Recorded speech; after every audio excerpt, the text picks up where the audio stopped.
afternoon. My name is Mike Swanowski. I'm the president of Fraternal Order Police Lodge 91. We represent all the departments in Allegheny County, aside from Pittsburgh, which is Fort Pitt Lodge 1. Thank you.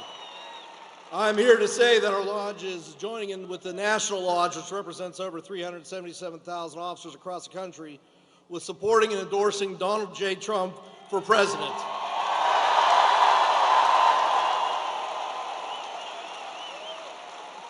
In the past, Donald Trump has proven himself to be a supporter and friend of law enforcement all over this great country. Unlike his opponent, Kamala Harris, who has been in favor in the past of defunding the police, reimagining the police, and non-cash bail. It's bad enough we have so many soft-on-crime DAs and judges in this country. In fact, a few weeks ago, tragically, we had an off-duty officer murdered in Montour Trail. The suspect charged in that crime was let go on a non-cash bail a year before after committing a robbery and simple assault. We don't need more of this or another 4 years of this. With Donald Trump back in office, we know we'll have a president that will back us and support us and make sure we have safe streets for everyone in this country and all communities. Harris's ideas with the criminal justice are failed ideology, along with her ideas with the economy. I know we've all felt the pinch here between higher food costs, fuel costs. I mean, I don't know how you're supposed to raise a family. With Trump back in office, you know he'll fix us, get us back on track with the economy, back on track with getting us safe streets. Go Trump tomorrow. Let's all get out there and vote. Thank you.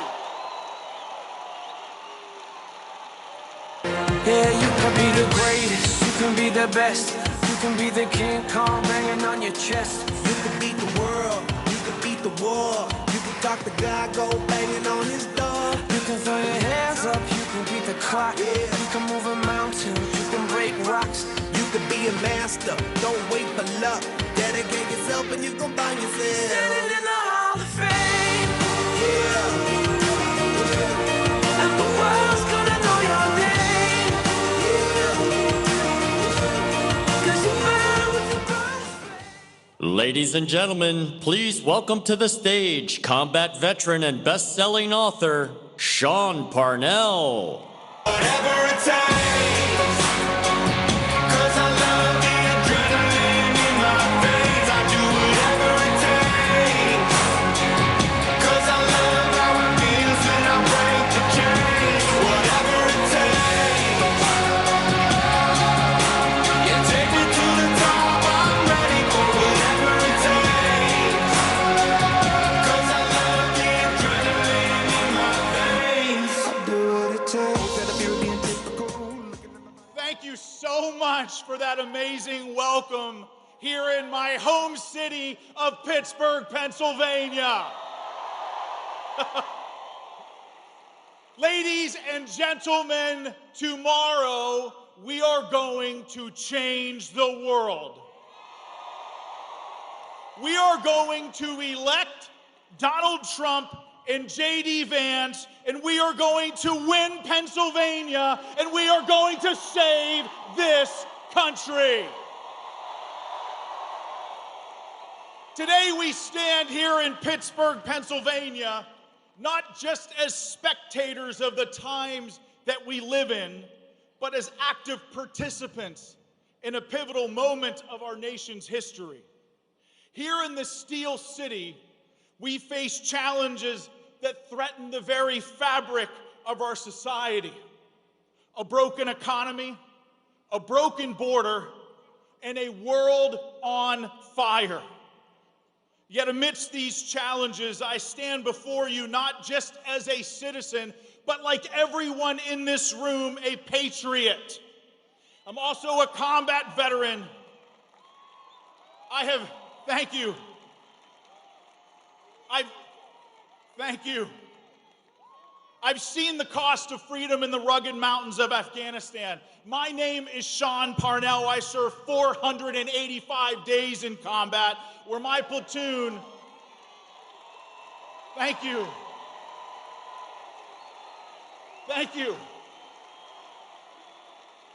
Thank you so much. Thank you. Thank you.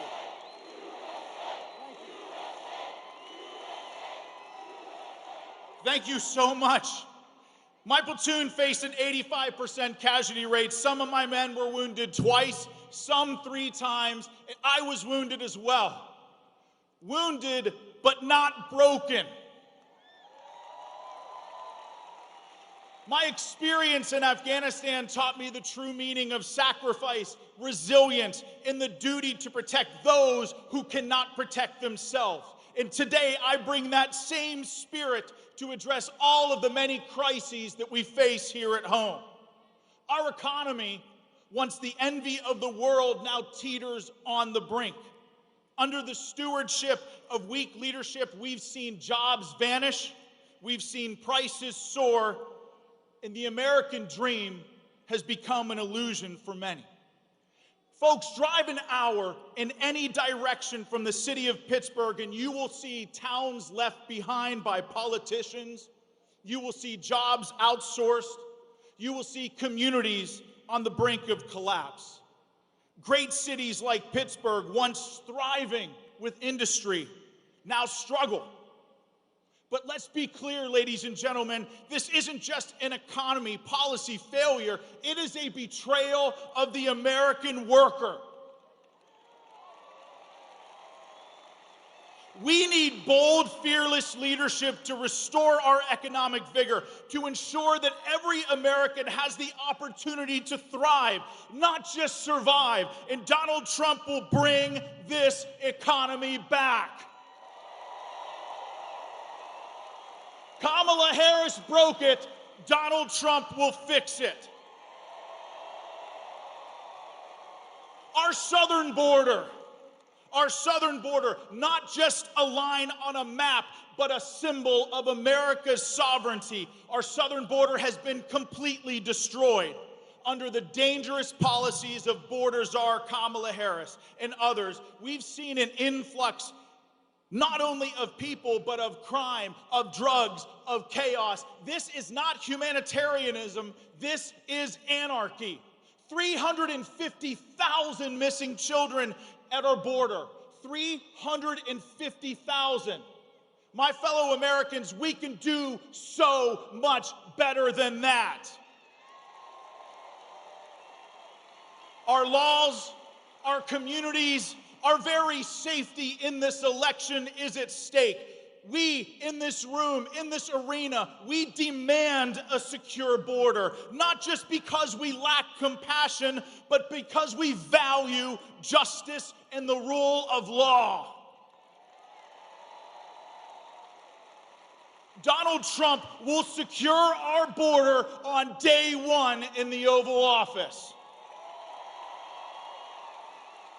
Kamala Harris broke it. Donald Trump will fix it. Abroad, our adversaries sense weakness. They see our hesitations. They see our apologies. Not strength, but surrender. Look around the world. Israel attacked Iran. The Middle East is a powder keg. Russia invaded Ukraine. The growing threat of China looms large over everything. The world would not be on fire if Donald Trump was in the White House today. The world needs America. The world needs this country, not as a bystander, but as a beacon. We have to reaffirm our global leadership, not with apologies, but with action, ensuring that America's voice is heard, respected, and guess what? Feared when necessary. My fellow Pennsylvanians, the world needs the leadership of Donald J. Trump. Here in Pittsburgh and across America, we're not just facing crazy, dangerous political figures like Kamala Harris or Governor Tim Walz, who are weak, failed, dangerously liberal, totally out of touch with reality. Now get this, they depose Joe Biden and somehow replace him with someone who is less articulate than Joe Biden. Ronald Reagan once said, "You and I have a rendezvous with destiny. We'll preserve for our children this, the last best hope of man on earth, or we'll sentence them to take the last step into 1,000 years of darkness." Ladies and gentlemen, I believe that he is right. But I also believe that that rendezvous with destiny is tomorrow. Never has America faced such a clear choice. We face a choice between revitalization and decline, between unity and division. We face a choice between strength and weakness, patriotism and despair, a choice between the ruling class and we the people. And folks, the answer to these questions is Donald Trump. With Trump in the White House, we will usher in a new golden age of American prosperity. Do you all believe that we're in a spiritual war for the heart and soul of this country? Ground zero for that fight is right here in America, and that's precisely why I despise the term silent majority. Silence does nothing. Silence in the face of evil is evil itself. And folks, we cannot be silent anymore. My time in the Army was not just a duty, it was a promise to defend America, not just on foreign soil, but right here at home as well. When you raise your right hand to take an oath to volunteer and defend this country against all enemies, foreign and domestic, that oath is lifelong. And I made a promise to those fallen in combat beside me that I will fight with every fiber of my being to heal this economy, to secure our border, and to restore America's standing in the world, to never let America fall.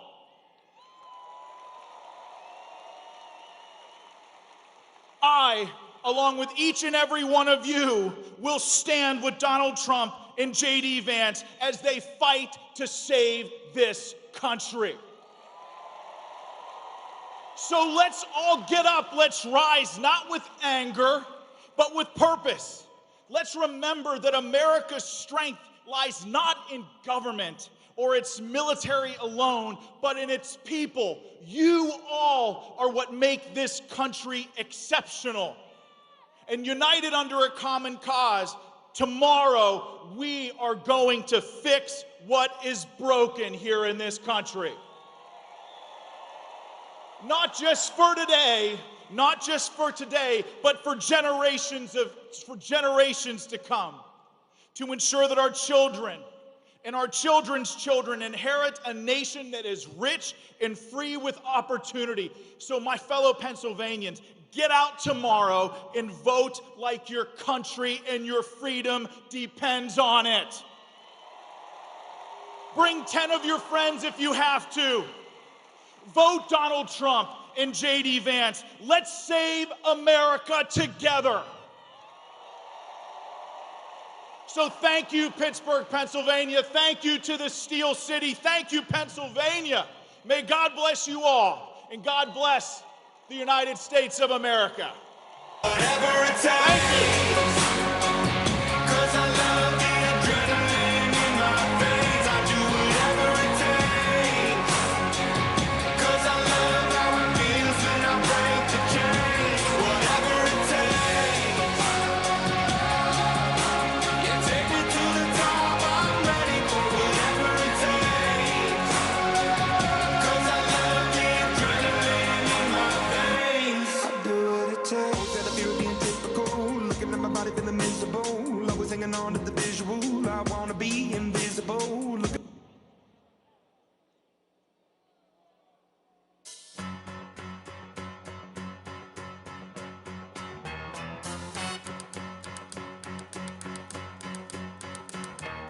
Tumble out of bed and I stumble to the kitchen. Pour myself a cup of ambition and yawn and stretch and try to come to life.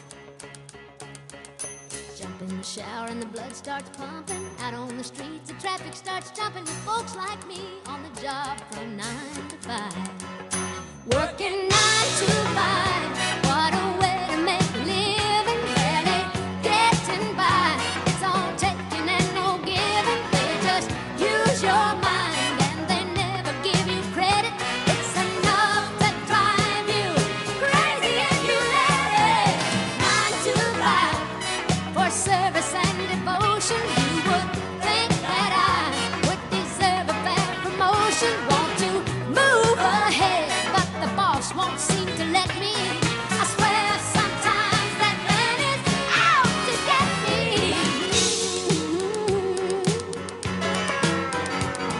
They let you dream just to watch him shatter. You're just a step on the boss man's ladder, but you got dreams he'll never take away. On the same boat with a lot of your friends, waiting for the day your ship will come in and the tide's gonna turn and it's all gonna roll your way. Working 9 to 5, what a way to make a living. Barely getting by, it's all taking and no giving. They just use your mind and you never get the credit. It's enough to drive you crazy if you let it. 9 to 5, yeah, they got you where they want you. There's a better life, and you think about it, don't you? It's a rich man's game, no matter what they call it. And you spend your life putting money in his wallet. 9 to 5, what a way to make a living. Barely getting by, it's all taking and no giving. They just use your mind and they never give you credit. It's enough to drive you crazy if you let it. 9 to 5, yeah, they got you where they want you. There's a better life, and you dream about it, don't you? It's a rich man's game, no matter what they call it. And you spend your life.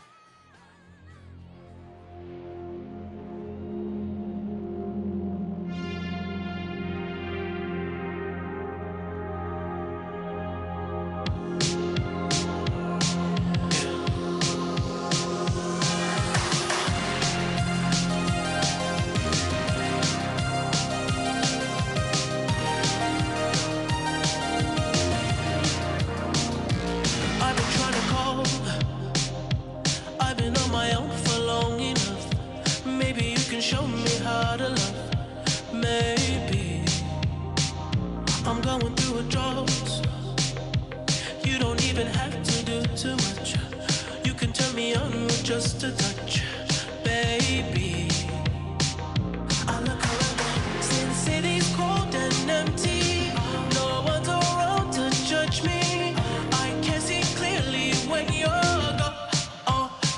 And I said, ooh, I'm blinded by the lights. No, I can't sleep until I feel your touch. I said, ooh, I'm drowning in the night. Oh, when I'm like this, you're the one I trust. Hey, hey, hey.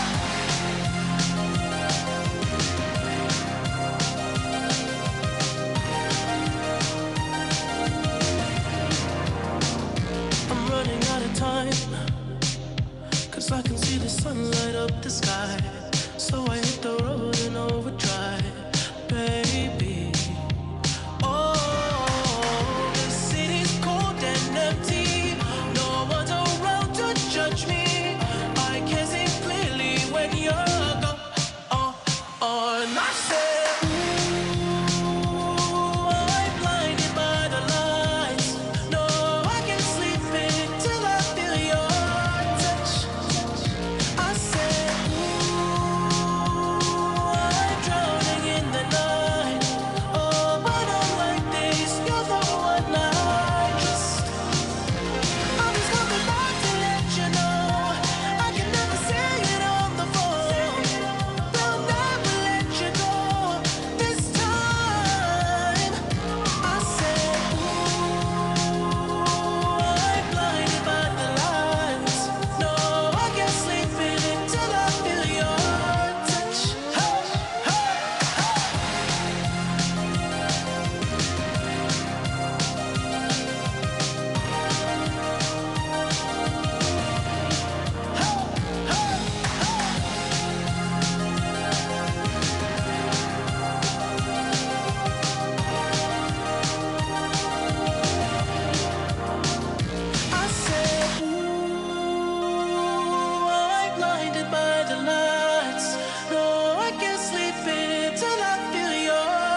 and the bass keeps running, running, and running, running, and running, running, and running, running, and running, running, and running, running, and running, running, and running, running, and in this context, there's no disrespect, so when I bust my rhyme, you break your necks. We got 5 minutes for us to disconnect from all intellect and let the rhythm affect. To lose the inhibition, follow your intuition, free your inner soul and break away from tradition. Cause when we be out, girl is pulling me back. You wouldn't believe how we wow shit out. We burn it till it's burned out, turn it till it's turned out. Act up from northwest, east side. Everybody, let's get into it. Get stoned, get it started, get it started, get it started. Let's get it started. Let's get it started in here. Let's get it started. Let's get it started in here. Let's get it started. Let's get it started in here. Let's get it started. Let's get it started in here. Yeah. Lose control of body and soul. Don't move too fast, people just take it slow. Don't get ahead, just jump into it. Y'all hear about it? The P's will do it. Get started, get stupid. Don't worry about it, people will walk you through it step by step like an infant new kid. Inch by inch with a new solution. Transmit hits with no delusion. The feeling's irresistible and that's how we move in. Everybody, let's get into it. Get stupid, get it started, get it started, get it started. Let's get it started. Let's get it started in here. Let's get it started. Let's get it started in here. Let's get it started. Let's get it started in here. Let's get it started. Let's get it started in here. Yeah. Running, running, and running, running. Come on, y'all. Let's get it. Let's get it. And while I get it. Let's get it. And while I get it. Let's get it. And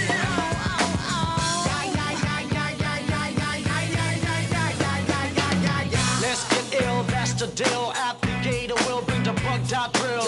Lose your mind, this is the time. You can't stand still, twist and bang your spine. Bob your head like me, Apple D. Up inside your club or in your Bentley. Get messy, loud and sick. Your mind fast, normal on another head trip. Come them now, do not correct it. Let's get ignorant, let's get hectic. Everybody, let's get into it. Get stoked, get it started, get it started, get it started. Let's get it started. Let's get it started in here. Let's get it started. Let's get it started in here. Let's get it started. Let's get it started in here. Let's get it started. Let's get it started in here.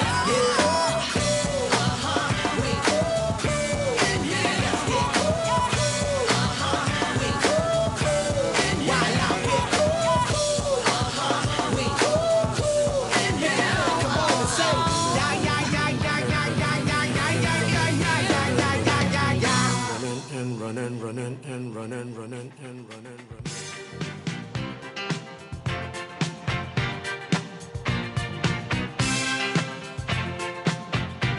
I said upside down, you're turning me. You're giving love instinctively. Round and round, you're turning me. Upside down, boy, you turn me inside out and round.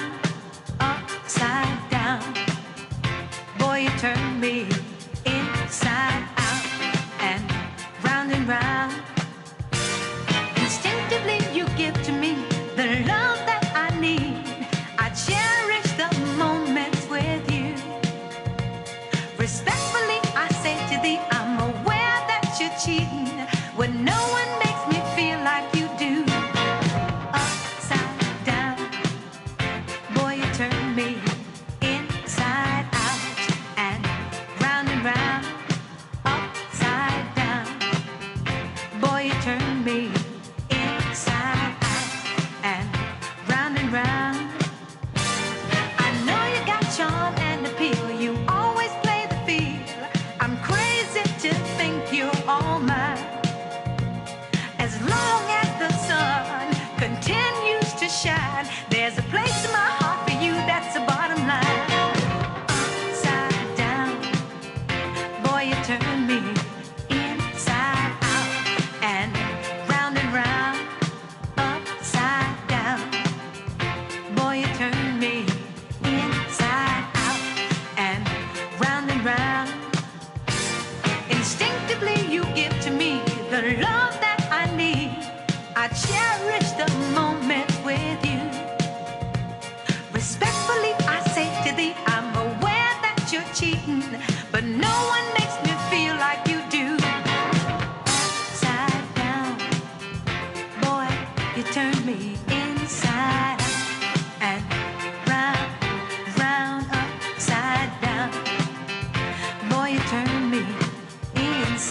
Coming out of my cage and I've been doing just fine. Gotta be down because I want it all. It started out with a kiss, how did it end up like this? It was only a kiss, it was only a kiss. Now I'm falling asleep and she's calling a cab while he's having a smoke and she's taking a drag. Now they're going to bed and my stomach is sick and it's all in my head, but she's touching his chest now. He takes off her dress now. Let me go.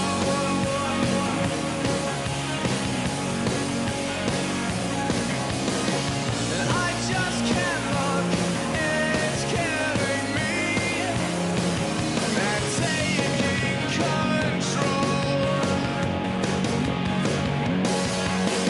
Jealousy, turning snakes into the sea, swimming through sick lullabies, choking on your alibis. But it's just the price I pay.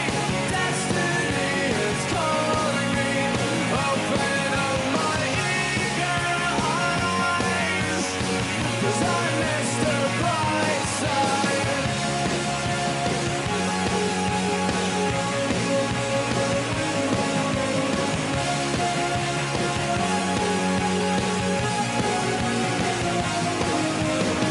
I'm coming out of my cage and I've been doing just fine. Gotta be down because I want it all. It started out with a kiss, how did it end up like this? It was only a kiss, it was only a kiss. Now I'm falling asleep and she's calling a cab while he's having a smoke and she's taking a drag. Now they're going to bed and my stomach is sick and it's all in my head, but she's touching his chest now.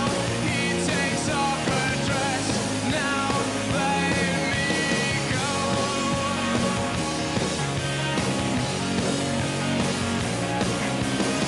'Cause I just can't look, it's killing me. And taking control. Jealousy, turning snakes into the sea, swimming through sick lullabies, choking on your alibis. But it's just the price I pay. Destiny is calling me. Open up my eager eyes, 'cause I missed the bright side.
It was 1989, my thoughts were short, my hair was long.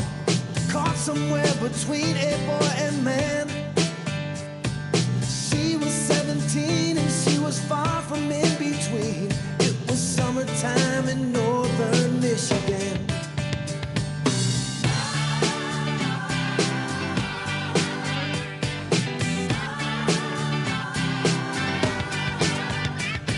Splashing through the sandbar, talking by the campfire. It's the simple things in life, like when and where. We didn't have no internet, but man, I never will forget the way the moonlight shined upon her hair. And we were trying different things, and we were smoking funny things, making love out by the lake to our favorite song. Sipping whiskey out the bottle, not thinking about tomorrow, singing Sweet Home Alabama all summer long.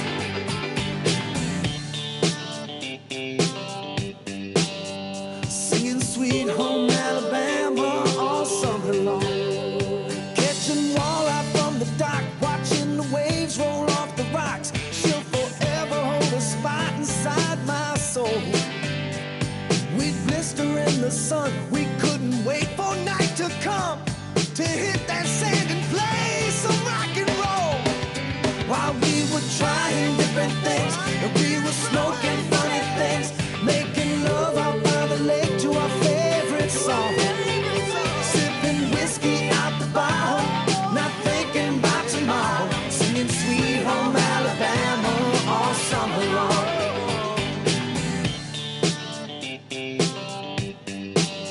Singing Sweet Home Alabama all summer long.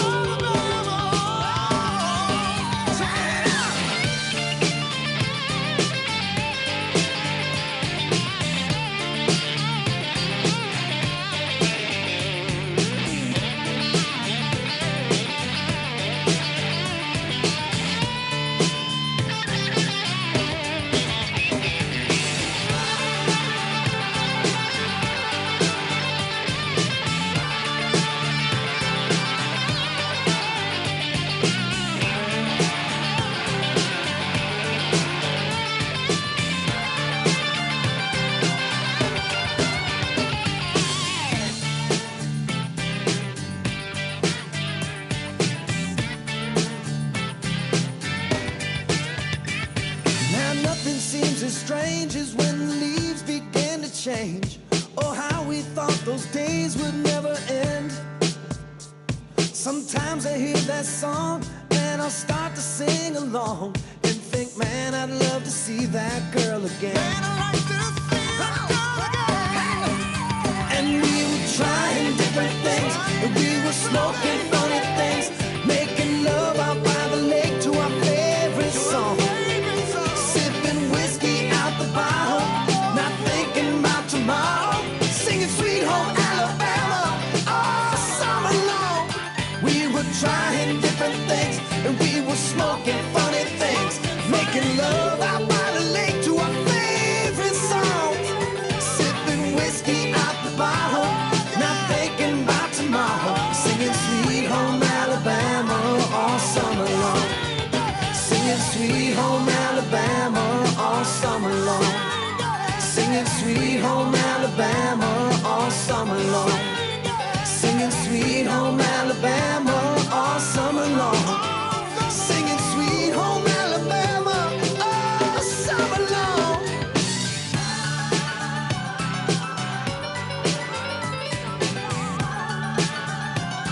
Singing about Sweet Home Alabama, yeah.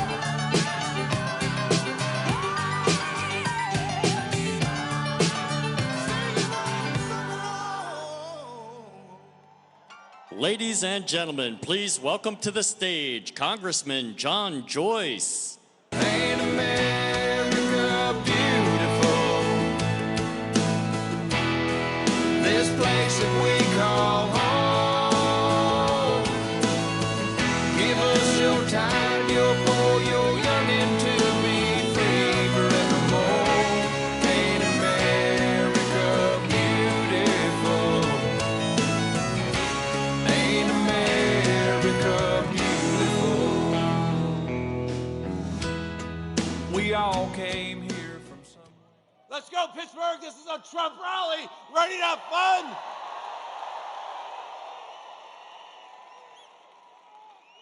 I'm Congressman John Joyce.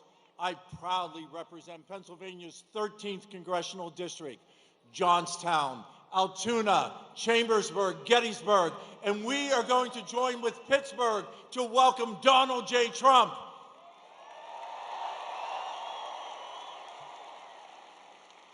Yeah, it's time to roll up our sleeves and get to work. In less than 24 hours, we are going to re-elect Donald J. Trump to be our President of the United States.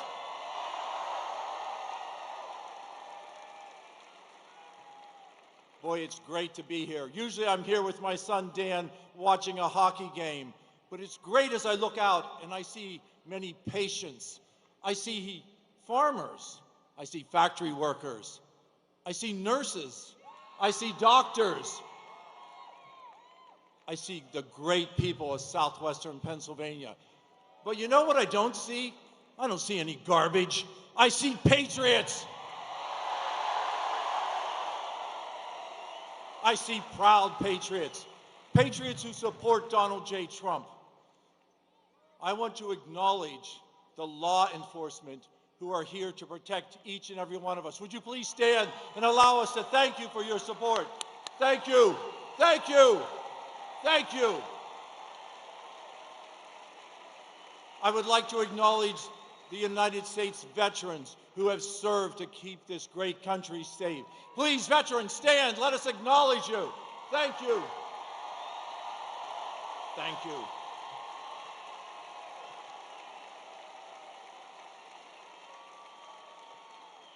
This past weekend, we turned back the clocks 1 hour, and tomorrow we have the opportunity to turn back the clock 4 years. Turn back the clock to a country that is safe and secure. Turn back the clock to a president who wants to defend our southern border, who understands the opening of the southern border and how that has allowed crime to pour into our country, how that has allowed fentanyl to cross our southern border at free will through the cartels, to poison our children, our neighbors, our family. It is time to re-elect Donald J. Trump to make this sovereign country once again secure.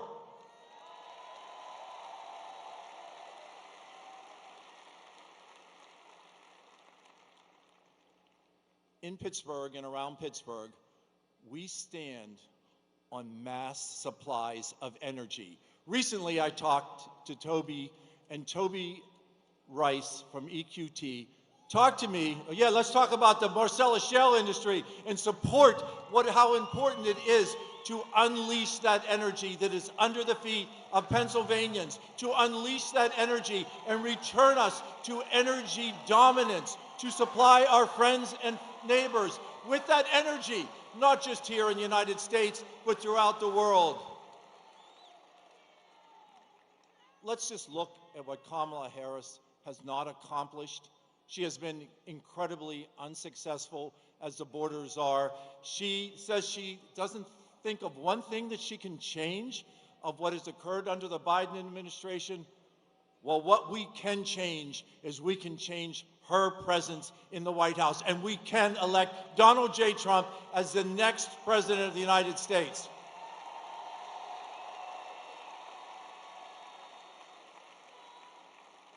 America, we're at a turning point, and that turning point is clear to each and every one of us here tonight at PPG Paint. We understand the importance of having a country that is free. We understand a president who wants to support our Constitution and support all our free speech, to support our Second Amendment rights, to support who we are as Americans, and not to disparage us. We were called individuals who hug our guns and Bibles. We were called garbage. But who we are American citizens. We are proud American citizens. And once again, we will be respected by the President of the United States. So tomorrow, for those who have already voted, I thank you. For those who haven't voted, cast that vote. Allow us to return to the freedoms that we had under Donald J. Trump. And there's a second very important position on that ballot, and that is for U.S. Senator. And we have the opportunity to send Dave McCormick to Washington to be our senator.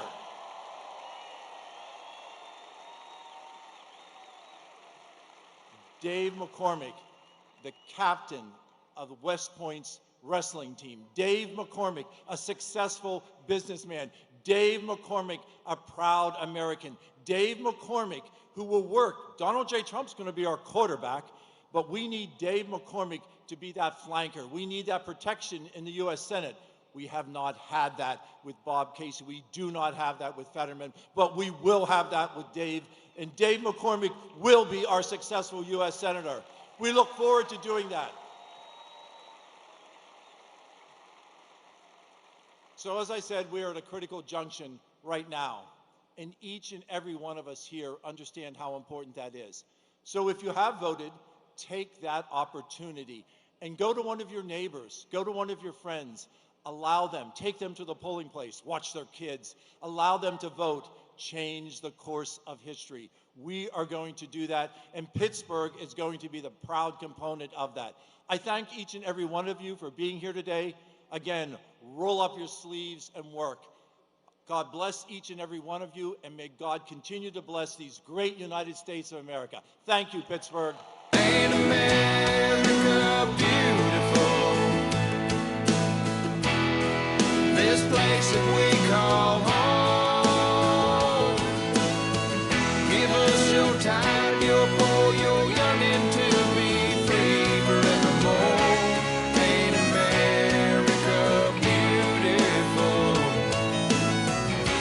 Ain't America beautiful? Ladies and gentlemen, please welcome to the stage Congressman G.T. Thompson.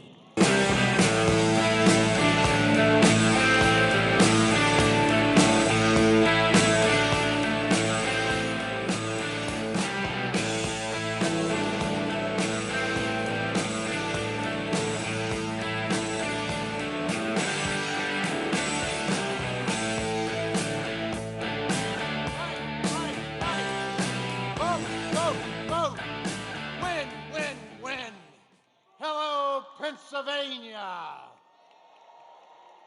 Are we going to win this election? Oh, you bet. With that kind of energy, we're going to crush this election. Good evening, everybody. I'm Congressman G.T. Thompson. I have the privilege of serving as the Dean of the Pennsylvania Congressional Delegation. I got one question for you. It's probably the most important question of the night. Are you ready to elect Donald J. Trump, the 47th President of the United States? You bet. Fight. Well, let's do a little stroll down memory lane. You remember when gas was under $2 a gallon? You remember when you could afford to buy every item on your grocery list? When determining boys from girls was solely based on biology? When Iran, Russia, and Hamas were not threatening the world with war? And when we respected and supported all of our men and women of law enforcement? Well, the common thread there is that was when President Donald J. Trump was the 45th President of the United States. And it's been a long 4 years since he wasn't. Today, our families suffer under the failed leadership of Harris. Let's face it, Kamala Harris broke it, and Trump will fix it.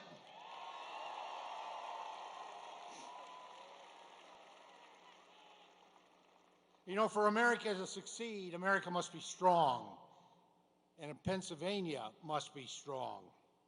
And that's not going to happen if Kamala Harris gets another 4 years. It's time to turn the page and close this nightmare book. Let's send her back to San Francisco.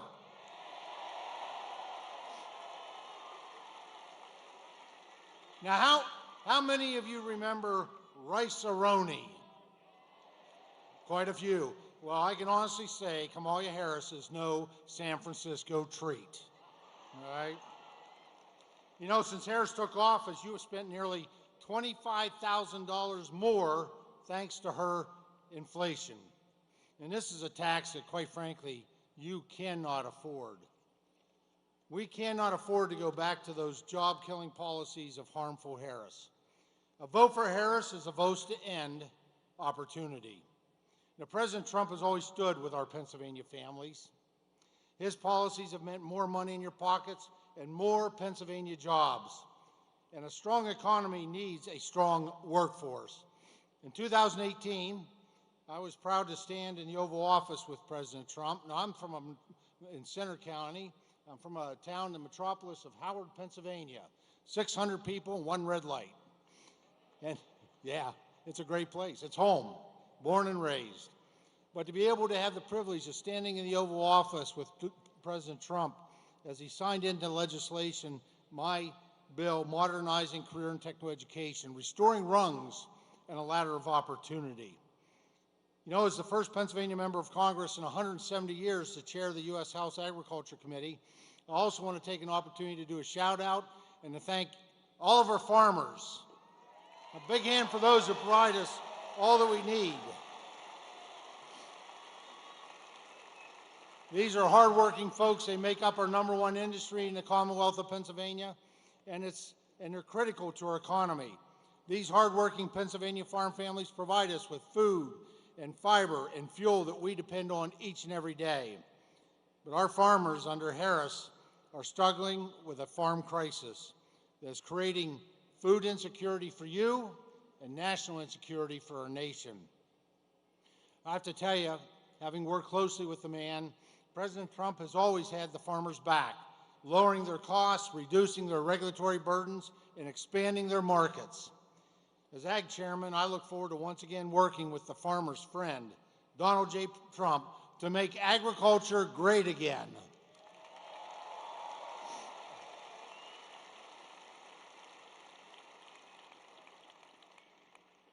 I know, I've seen it personally. President Trump cares about your future. He cares about your family. He cares and loves this nation. And that's why he's willing to serve and sacrifice to run again to be the leader of this nation, to really save this nation from the challenges, the difficulties, and demise under the Harris administration. So I also want to say, I want to thank everyone here for your efforts on voter registration.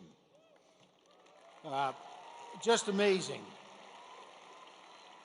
You know, since President Trump was elected in 2016,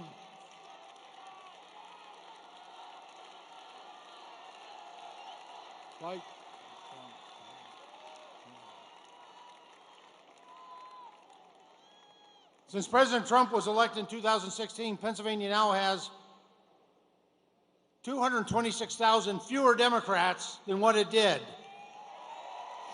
and over 400,000 registered more Republicans. That is how we make this election too big to rig. Now I want to do a shout out to just a couple people that are American patriots or running. They're running in this area. A big shout out to State Representative Rob McCurry, who's running for Congress in PA 17. And James Hayes, who's running in PA 12 for Congress. So Pennsylvania, stand united to be Pennsylvania strong and Pennsylvania proud, and stand united to elect Donald J. Trump, the 47th President of the United States. God bless.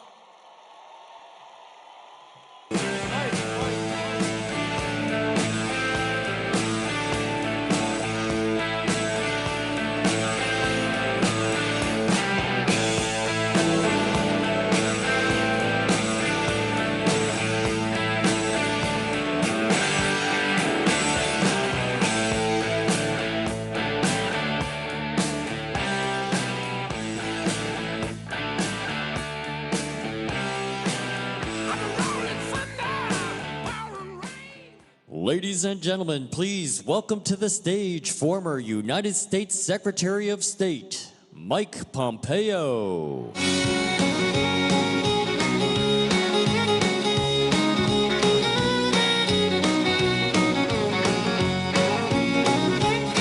Well, I was raised up beneath the shade of a Georgia pine, and that's home, you know. Sweet tea, pecan pie, and homemade wine, where the peaches grow. In my house, it's not much to talk about. Good evening. Good evening, Pennsylvania. It is great to be with you all. Bless you for being out here tonight. Bless you for supporting. Bless you for supporting Donald J. Trump as he becomes the 47th President of the United States of America.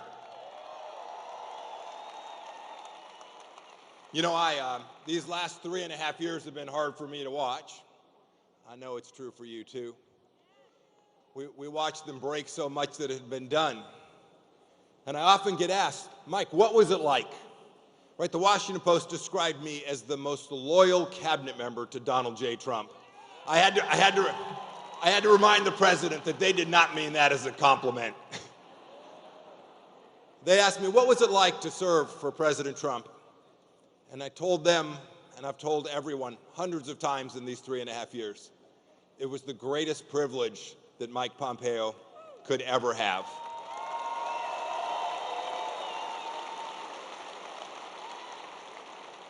It was a privilege because we had peace. You had prosperity. They didn't fly Chinese spy balloons over the United States of America. Indeed, had they done so, I would have been the former Secretary of State, and rightly so. We understood that peace mattered, that wars were bad, and that our servicemen and women deserved leaders who our adversaries feared and our friends trusted. And it kept you safe. It kept me and my family safe. It made America first again.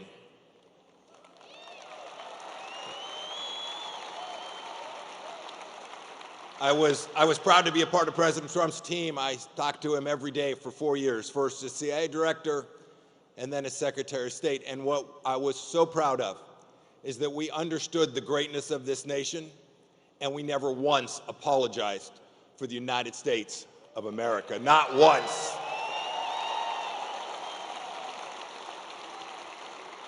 Now, President Trump's going to secure our southern border. We will bring peace back to the world. We will take down the ring of fire. We will support our friends in Israel, but he's going to need help to do that. President Trump will need help to do that. And you in Pennsylvania have the chance to send that help. I've known Dave McCormick for 40 years, since we were cadets at West Point when I was a much younger man. And when I think of Dave McCormick, who will be the next senator from Pennsylvania, when I think of Dave McCormick, I think about what our founders believed, the men and women who shaped our Constitution and who believed so deeply in American greatness. They were thinking about people just like Dave. They were thinking about people who selflessly served in our military. They were thinking about people who had run businesses and taken risks and grown our economy and created thousands of jobs all across our nation.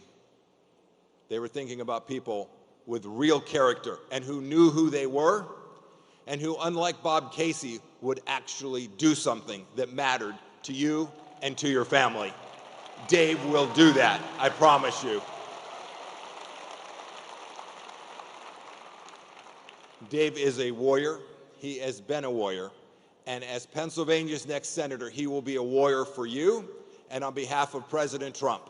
And America will be great again. May I welcome to the stage your next senator and my dear friend, Dave McCormick. Whatever it takes, 'cause I love the adrenaline in my veins. I do whatever it takes, 'cause I love how it feels when I break the chains. Whatever it takes, yeah, take me to the top. I'm ready for whatever it takes, 'cause I love the adrenaline in my veins. I do what it takes. Mike Pompeo, a great American. Thank you, Mike. Man, I am so glad to see you here in my hometown of Pittsburgh. You know, Mike and I went to West Point. You know, we had a lot in common. He was first in his class, and I was 501st. I want to ask you a question before we get started. Who's ready to put Donald J. Trump back in the White House and fire Joe Biden and Kamala Harris? Get these guys out of here. They're killing us. And who is ready to retire Bob Casey and send Chuck Schumer packing? We got to do it. We got to do it. You know, ever since I can remember, I've had politicians come and say, this is the most important election of your lifetime. Who's heard that? We've all heard it so many times. But I want to tell you, this is the most important election of your lifetime. Just think about it. Can you think of a time where the consequences of getting it wrong were so terrible? Can you think of a time where America was teetering on the edge of the cliff And if we put the wrong leaders in place, we're going to go over the cliff, and we're going to wake up one morning, and we're not going to recognize the America we love, the America we want for our children. This is the most important election of our lifetime. That's why you're here. That's why I'm here.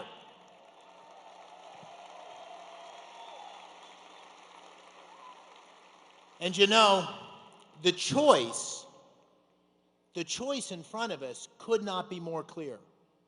It couldn't be more clear. The choice at the top of the ticket is between strength, the guy you saw in Butler saying, fight, fight, fight, and the weakness, the disgraceful weakness of Biden, Harris, and I'll throw in Bob Casey. Adversaries around the world are testing us. They're challenging us. They think America's weak because of the people that are leading America now. We need a change. But it's not just leadership. It's common sense. President Trump will do common sense things. It's common sense that you can't spend $5 trillion and not get huge inflation, skyrocketing prices that are killing working families. It's common sense you can't have a wide open border that's letting millions of illegal immigrants come into our country free. Criminals, murderers, rapists, people on the terrorist watch list, people carrying fentanyl. That's common sense. It's common sense that if you have the 4th largest natural gas reserves in the world right here under our feet in Pennsylvania, you got to drill it, you got to frack it, you got to put it in pipelines, and you got to share it with the world.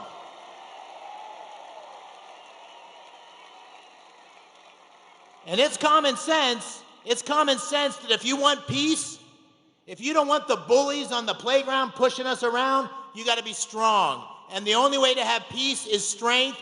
That's common sense.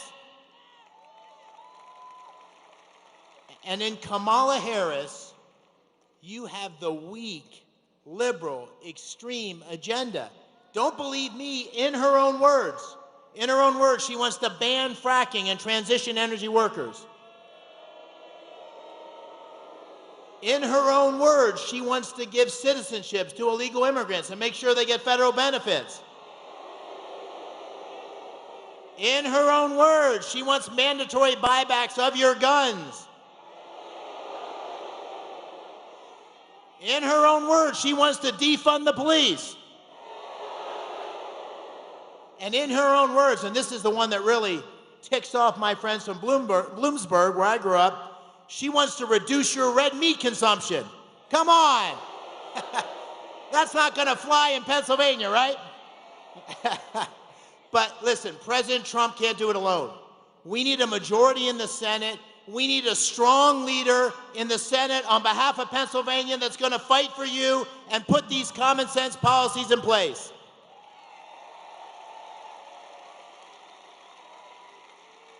And here you have another choice. It's a choice between change and the status quo.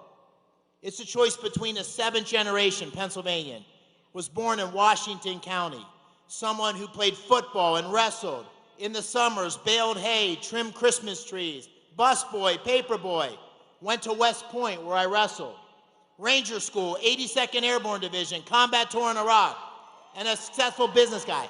That's what I represent. I represent change. And I'm running against a career politician, 30 years in elected office. When he was first elected, the Macarena was the #1 song on the charts. He has not done anything. When the bullets start flying, he ducks. And he votes 98.6% of the time with the liberal, extreme Biden-Harris agenda.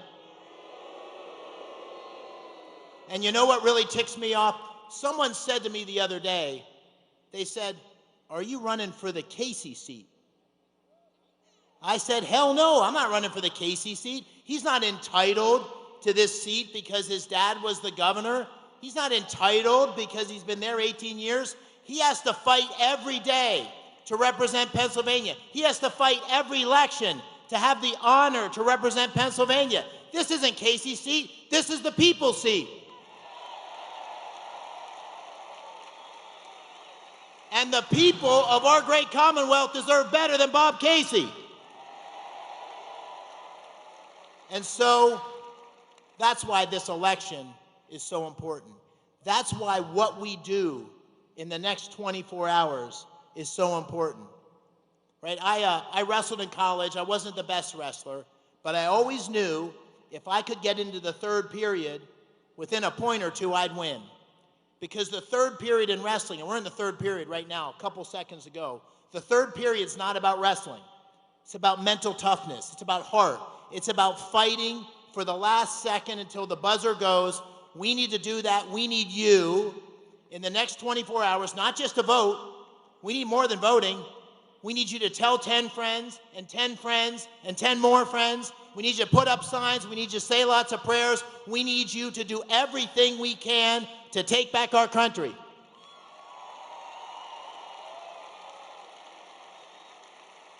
And if we do that, and if you do that, on November 6th, you're going to wake up and you're going to look back on the day before and you're going to say, on that day, that is the day that we put new leadership in place, that we changed the direction of our country, that we protected America for our children.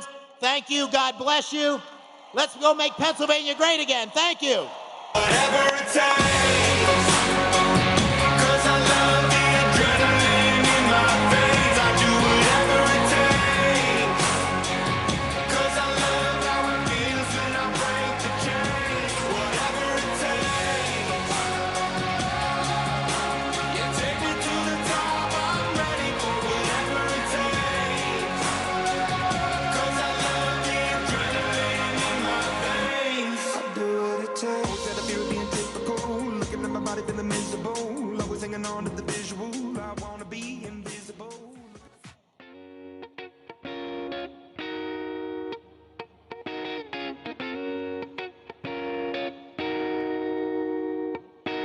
I hopped off the plane at LAX with a dream in my cardigan. Welcome to the land of fame excess. Am I gonna fit in? Jumped in the cab, here I am for the first time. Look to my right and I see the Hollywood sign. This is all so crazy. Everybody seems so famous. My tummy's turning and I'm feeling kinda homesick. Too much pressure and I'm nervous. That's when the taxi man turned on the radio and a Jay-Z song was on. And the Jay-Z song was on. And the Jay-Z song was on. So I put my hands up to play my song. The butterflies fly away. Nodding my head like yeah. Moving my hips like yeah. Got my hands up to play my song. You know I'm gonna be okay. Yeah. It's a party in the USA. Yeah. It's a party in the USA. Get to the club in my taxi cab. Everybody's looking at me now. Like, who's that chick that's rocking kicks? She gotta be from out of town.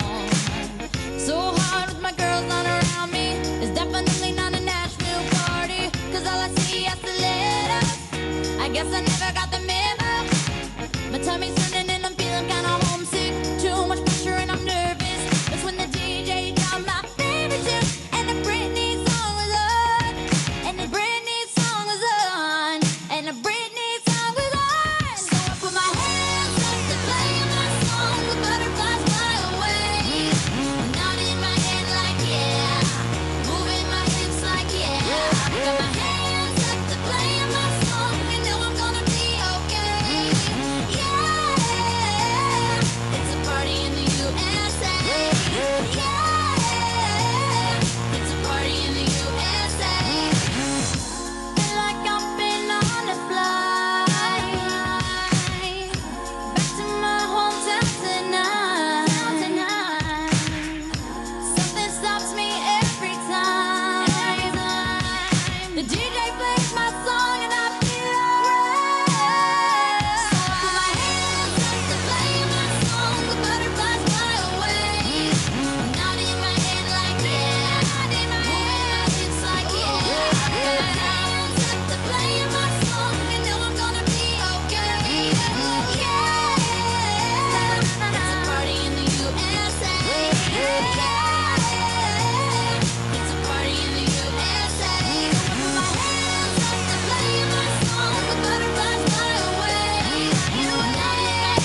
race keeps running, running, and running, running, and running, running, and running, running, and running, running, and running, running, and running, running, and running, running, and in this context, there's no disrespect. So when I bust my rhyme, you break your necks. We got 5 minutes for us to disconnect from all intellect and let the rhythm affect. To lose our inhibition, follow your intuition, free your inner soul and break away from tradition. Cause when we be out, girl, it's pulling me out. You wouldn't believe how we wow shit out. We burn it till it's burned out, turn it till it's turned out. Act up from northwest, east side. Everybody, everybody, let's get into it. Get stoned, get it started, get it started, get it started. Let's get it started.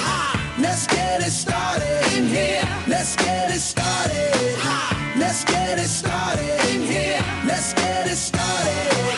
Let's get it started in here. Let's get it started. Let's get it started in here. Yeah. Lose control of body and soul. Don't move too fast, people, just take it slow. Don't get ahead, just jump into it. Y'all hear about it? The P's will do it.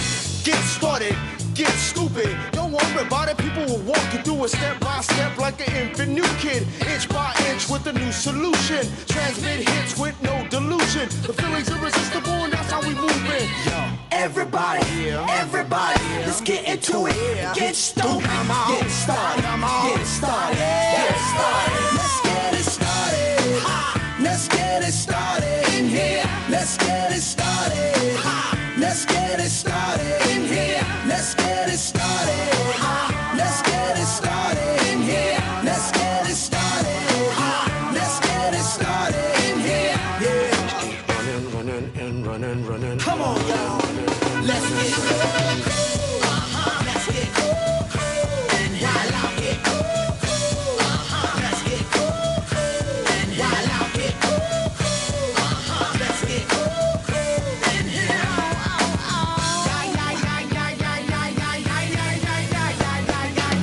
Let's get ill, that's the deal. Applicator will bring the bugged out drill. Just lose your mind, this is the time. You can't stand still, twist and bang your spine. Just bob your head like me, Apple D. Up inside your club or in your Bentley. Get messy, loud and sick. Your mind fast, mama on another head trip. So come them now, do not correct it. Let's get ignorant, let's get hectic. Everybody, everybody, let's get into it. Get stoked, get it started, get it started, get it started. Let's get it started. Let's get it started in here. Let's get it started. Let's get it started in here. Let's get it started.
I've been selling my soul, working all day, overtime hours for bullshit pay, so I can sit out here and waste my life away, drag back home and drown my troubles away.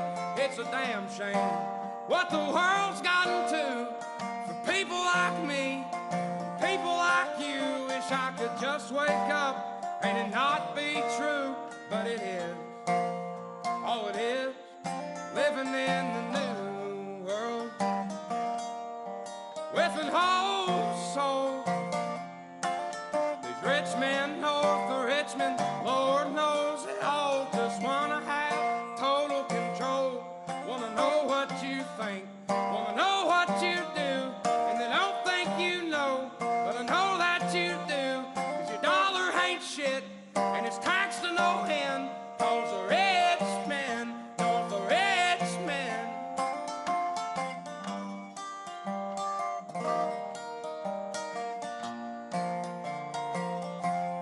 I wish politicians would look out for minors, and not just minors on an island somewhere. Lord, we got folks in the street, ain't got nothing to eat, and the obese milking welfare. Well, God, if you're 5'3" and you're 300 pounds, taxes ought not to pay for your bags of fudge rounds. Young men are putting themselves 6 feet in the ground, 'cause all this damn country does is keep on kicking them down. Lord, it's a damn shame what the world's gotten to for people like me, people like you. Wish I could just wake up and it not be true, but it is. Oh, it is living in the new world with an whole soul. These rich men north of Richmond, Lord knows they all just wanna have total control. Wanna know what you think, wanna know what you do, and they don't think you know, but I know that you do. 'Cause your dollar ain't shit, and it's taxed to no end. 'Cause the rich men, north the rich men.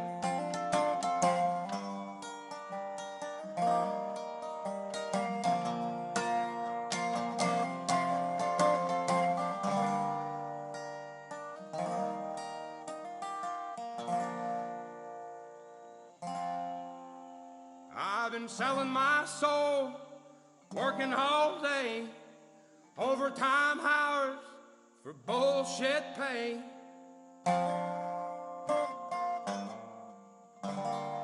Please, please, please, please,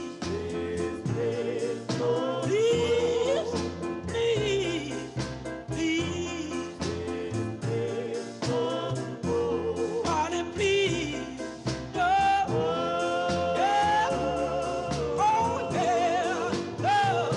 I love you so.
hymn especially that we want you to come to know and love. A great hymn of adoration. It's a Swedish hymn written in 1886. How Great Thou Art. Here in Melbourne, we have two crusade choirs. The ones you see on the platform this afternoon and down here have the red identification badge on, and we have a green choir which will be here tomorrow. We had over 1,400 of them registered. And we know that you'll enjoy their ministry and song, and just now we're going to ask them to come. Mr. Shea to come and the choir to join him in singing, How Great Thou Art.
Ladies and gentlemen, please welcome to the stage former White House Press Secretary and Governor of Arkansas, Sarah Huckabee Sanders.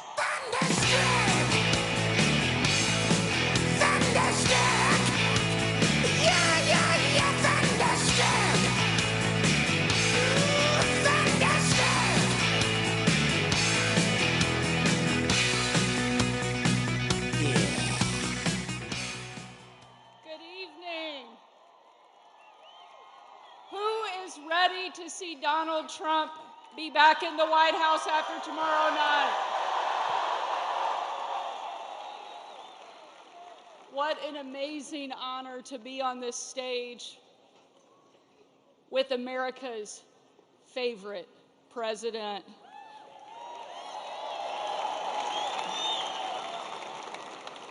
You know, when President Trump asked me to be the White House press secretary, I was the very first mom to ever hold that job, and only the third woman.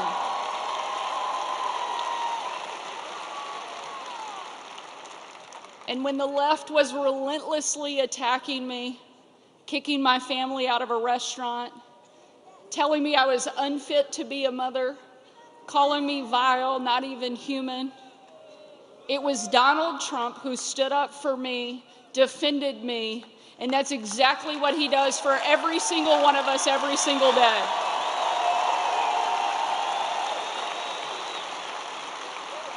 The left loves to talk about empowering women, but they can't even tell you what a woman is.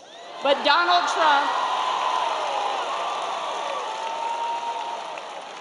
Trump is not only empowering women, he is empowering every single American to live their best life and do it right here in the greatest country on the face of the planet.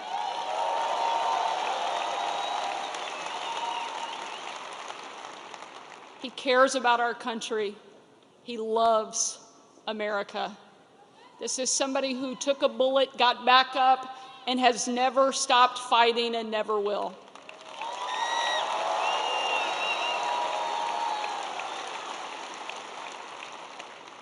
I think God saved Donald Trump because he's not finished with him yet, and America needs him now more than ever.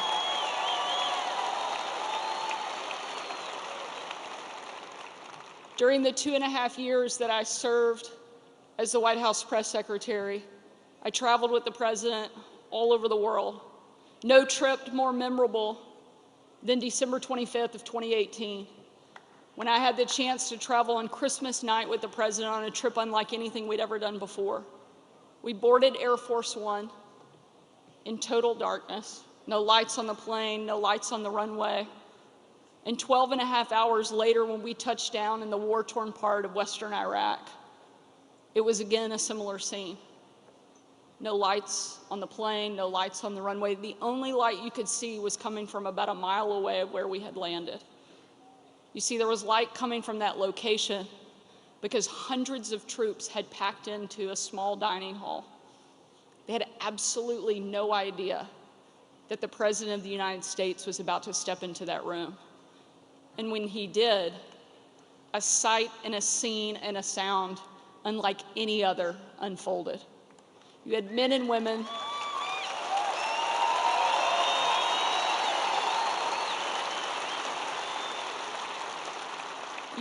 women from every part of the country, every race, every religion, every political party, every demographic you can imagine represented in that room. But in that moment, in one perfect voice, in total unity, they chanted over and over and over again, USA, USA, USA. It was an absolutely perfect picture of what makes America so incredible. You have people willing to put everything on the line so that we could live free in the greatest country the world has ever seen. And we have a president that understands it and is willing to fight to protect it.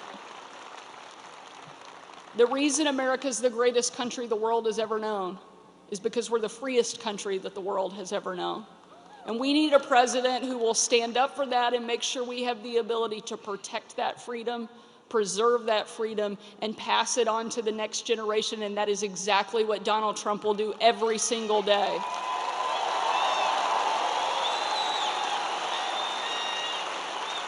but he needs your help to get there. We have to send a strong, clear message, and you can do that by voting for Donald Trump and sending him back to the White House, and that has to happen right here.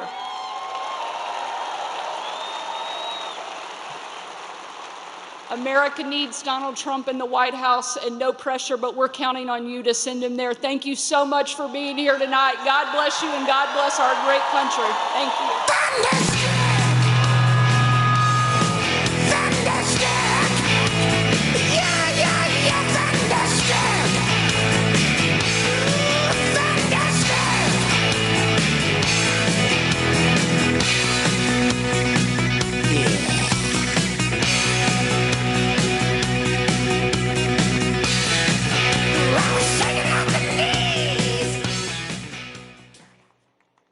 Ladies and gentlemen, please welcome to the stage former Congresswoman Tulsi Gabbard.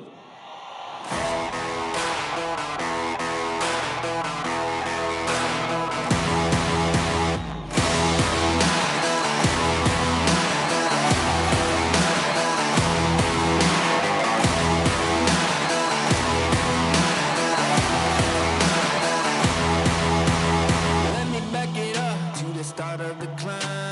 Faced with an army of vipers and lions, I had to keep on reaching up, cause it was my time to tear down the kingdom, call out the liars. Thank you so much. Here we are, the night before the most important election of our lives. There's no place else I'd rather be than here with you, standing proud to support the President of the United States, who is fighting for the people, who is fighting for peace, and who has in his heart putting America first.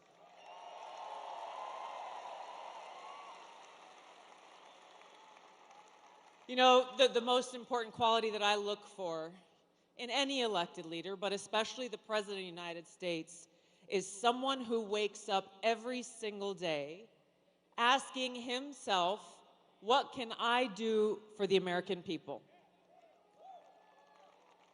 I just spent the first half of the day before I came here in Western North Carolina, and we went through different areas in Asheville and the surrounding communities where people are still suffering and struggling in the wake of Hurricane Helene.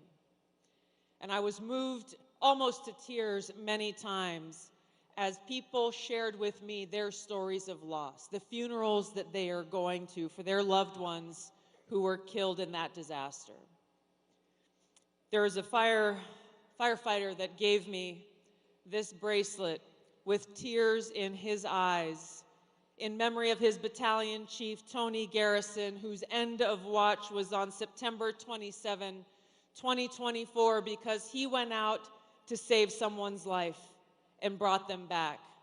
He heard that there was someone else who needed help, went out, rescued them, and brought them back. They said, my parents are still out there, please go and help them. He went out to find them and never came back. On the bottom of this black bracelet, it says, greater love has no one than this, that a person will lay down his life for his friends.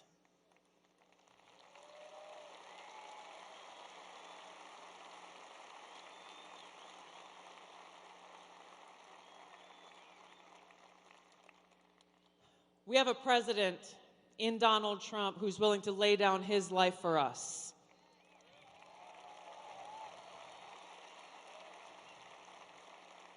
It meant the world to the people in Western North Carolina that he showed up there for them. It meant the world to people in different parts of the country, like East Palestine, Ohio, when he showed up for them.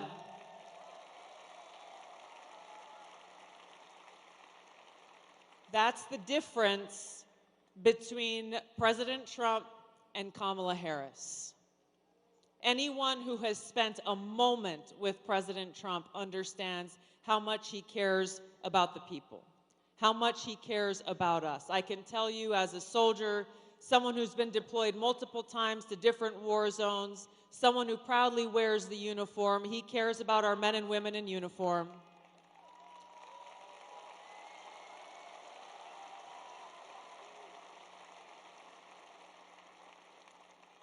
He is committed to ending wars, not starting them.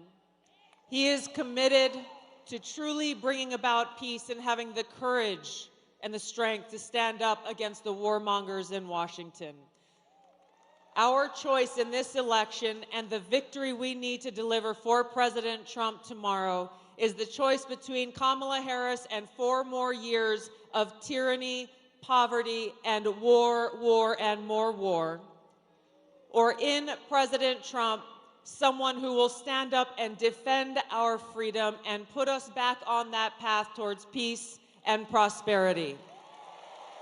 Let's deliver that victory for Donald Trump tomorrow. Send him back to the White House where we can all join him to make America great again.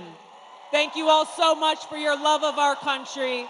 Thank you for defending freedom. Let's make it happen.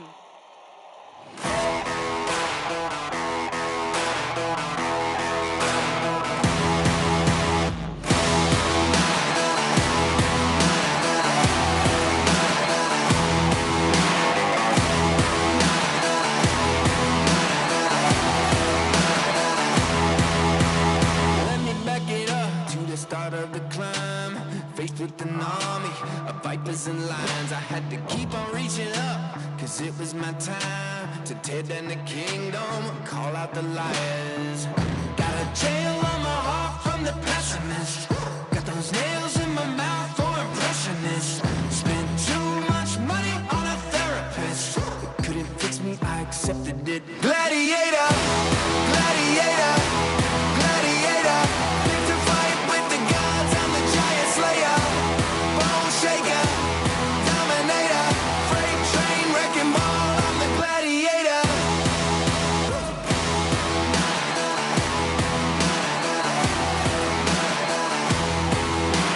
Tell me what it is that you think you believe, caught in a crossfire, trouble at sea.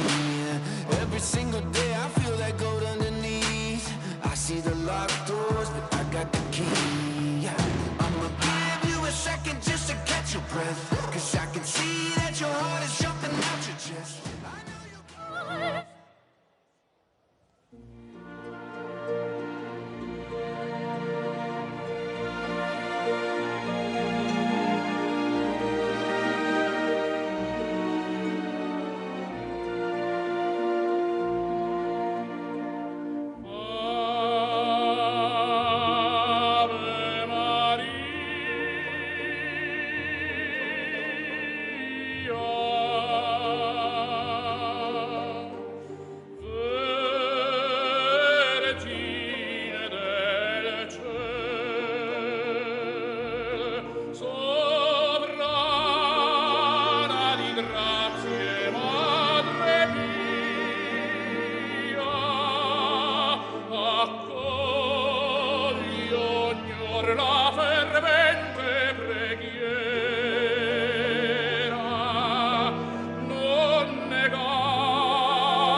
Sperduta l'alma mia ricorre a te.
What will we do with this moment? How will we be remembered? Look at the opportunities before us. This election really isn't about the left versus the right. It's about we the people choosing our government and the choice between freedom versus tyranny. Nobody has a chronic disease burden like we have. Why are we allowing this to happen to our children? Ultimately, the only thing that will save our country is if we choose to love our kids more than we hate each other. What is going on here is deeper than politics. It is deeply spiritual. We are being called to rise above the hatred and the fear and the evil. We need to remember above and beyond that we must love our neighbors, that we must treat other people as we hope to be treated. You want to be a rebel? You want to be a hippie? You want to stick it to the man? Show up on your college campus and try calling yourself a conservative. America is going to reach heights that it has never seen before. The future is going to be amazing.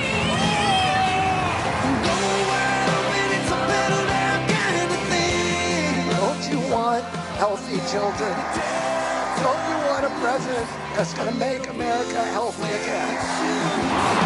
The sweet emotion raining all over me. I come to you today as a former Democrat. I will be a first-time Trump voter tonight.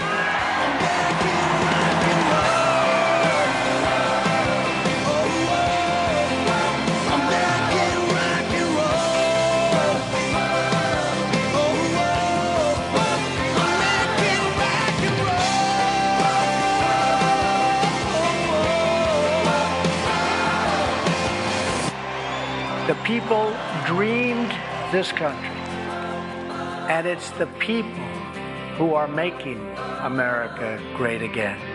American rock and roll. Ladies and gentlemen, please welcome the next president of the United States, President Donald J. Trump.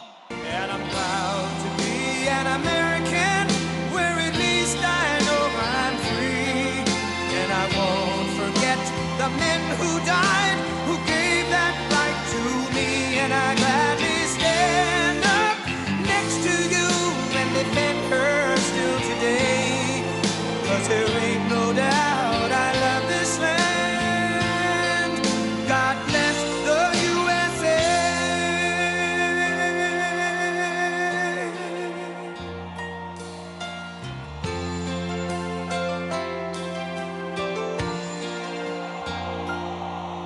From the lakes of Minnesota to the hills of Tennessee, across the plains of Texas, from sea to shining sea, from Detroit down to Houston and New York to LA, where there's pride in every American heart, and it's time we stand and say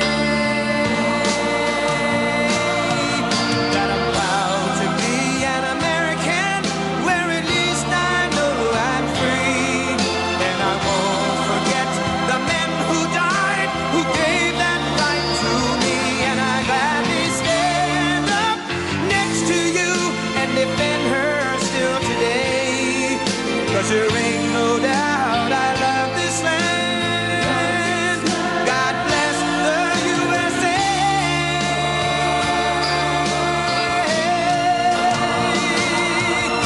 And I'm proud to be an American, where at least I know I'm free.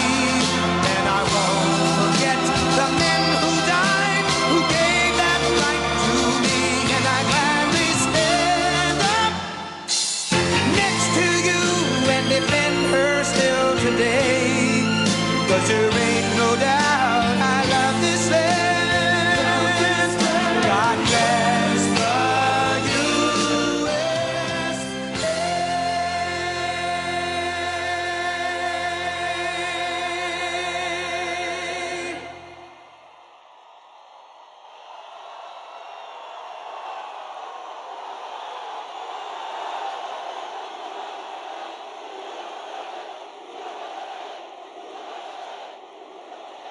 Wow, this is great.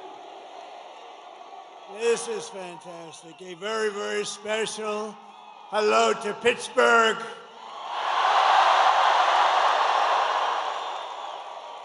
And Pennsylvania. I went to school in Pennsylvania. I know everything about Pennsylvania. I love Pennsylvania.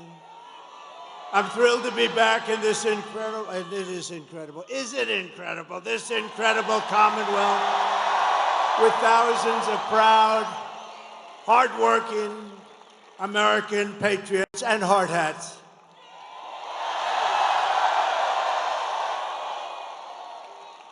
People have no idea how smart they are. These are great people, let me tell you. I love them. I'd like to begin by asking a very, very simple and easy to understand question. Are you better off now than you were 4 years ago? Does anybody disagree? It's dangerous, don't do it.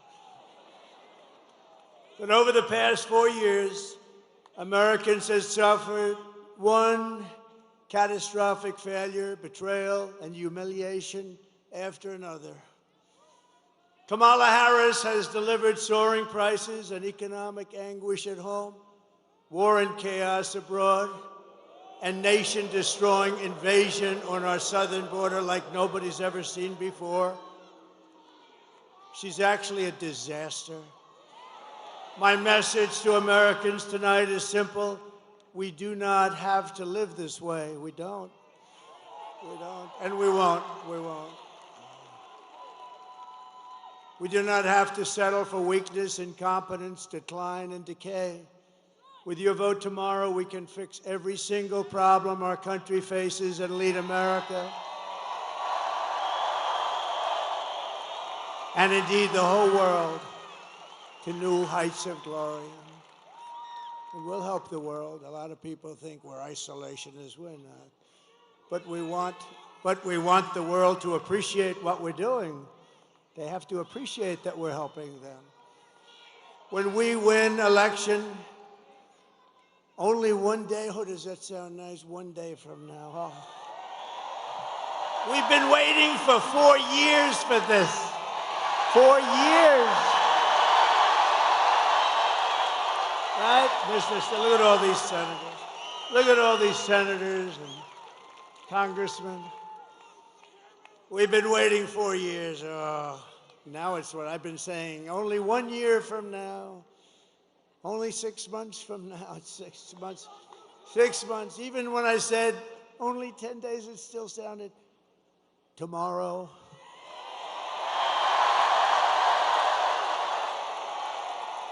I will end inflation. I will stop the invasion of criminals coming across our border, and we will stop it rapidly. I will strengthen our military. And as you know, we totally rebuilt our military, but now it needs a little strengthening after giving a big chunk of it to Afghanistan. Figure that out. Figure that one out. I will restore peace in the world, and I will rescue the American dream. Together, we will begin the 4 greatest years in the history of our country, and we will launch the most extraordinary economic boom the world has ever seen, and we'll do it by utilizing the assets that we have. If you vote for Kamala, you will have 4 more years of misery, failure, and disaster. Our country may never recover. Vote for me, and I will deliver rising wages, soaring income, and a colossal surge of jobs, wealth, and opportunity for Americans of every race, religion, color, and creed, every one of them. A vote for Trump means your groceries will be cheaper. So many people mention, I go in, so many people mention groceries, that beautiful but simple word, groceries. Sir, my groceries. You don't think of it that way, but that's what they mention more than anything, my groceries. Your paychecks will be higher, your streets will be safer and cleaner. Your communities will be richer and your future will be brighter than ever before.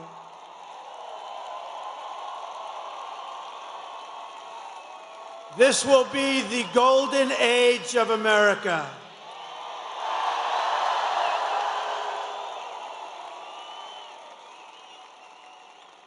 Just a few months ago, in a beautiful field in Pennsylvania, not far from where we are tonight, an assassin tried to stop our movement.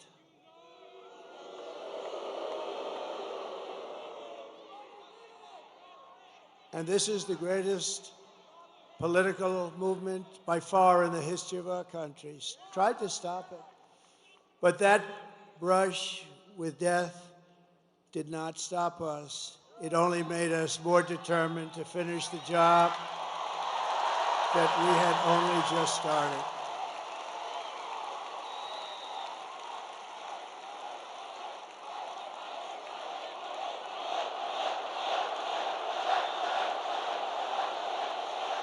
Thank you. Thank you.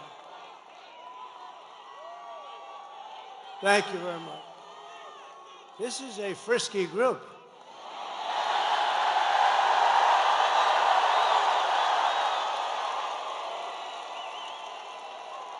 Many people say that God saved me in order to save America.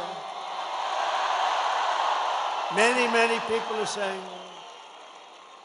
And with your help, we will fulfill that extraordinary mission together. We're going to save our country. But many, many people have said that. To every citizen across this land, I am asking for the honor of your vote. I don't want your money. I don't want anything. I just want your vote. We are on the 5-yard line. I would actually say we're on the 1-yard line, if you want to really know that. And some of the, oh, that's a lot of fake news back there. Look at that. You know, for a person that they hate, they sure do show up, right? Man. That's a big group of people. Some are actually good, and some are just absolutely terrible. All right, thank you for being here. It shows that ratings are more important than hatred. I've always said that. As your president, I will fight for you every single day with every breath in my body. I will fight. Together we will save this country. We will defeat the corrupt system in Washington, and America's future will be an absolutely incredible one. That's what it is. But we got to start immediately. It can't wait any longer. It's not going to be possible. This is all you really need to know. It's simple, not particularly beautiful as a statement, but very simple. It's Kamala broke it. I will fix it.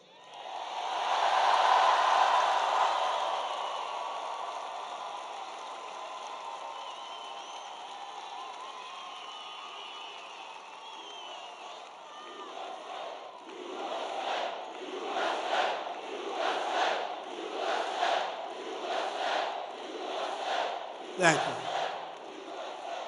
And I don't know if you know, but Kamala has a little rally going on. And when I say little, I mean little.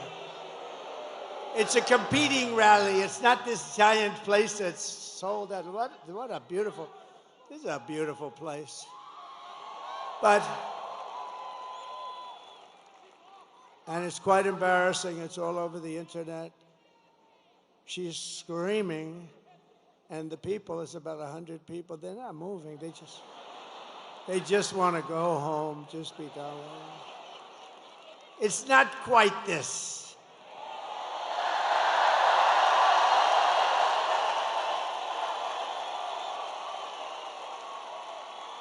You see the front row? You have a lot of front row Joes. We have more front row Joes here than she's got at her big rally. This was the big one. No, it's a whole hoax.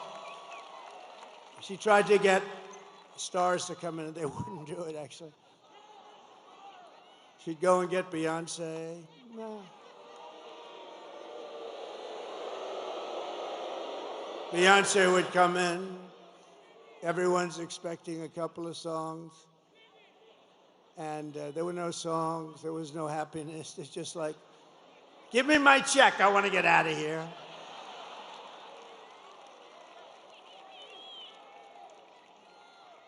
But you always put the star. She should have learned this from Crooked Hillary. Always put the star after you. That way the people stay. Finish your speech. Let the star, and even if she doesn't sing, they booed like hell, but the press didn't play that. They booed both of them the hell out of the stadium. But you know what? Even though the act was terrible, it's like by that time you're out of the building, like Elvis had left the building. Elvis has left the building. Now it's terrible. They obviously forgot to get a star tonight, but we don't need a star. We don't need stars. I never had a star. No.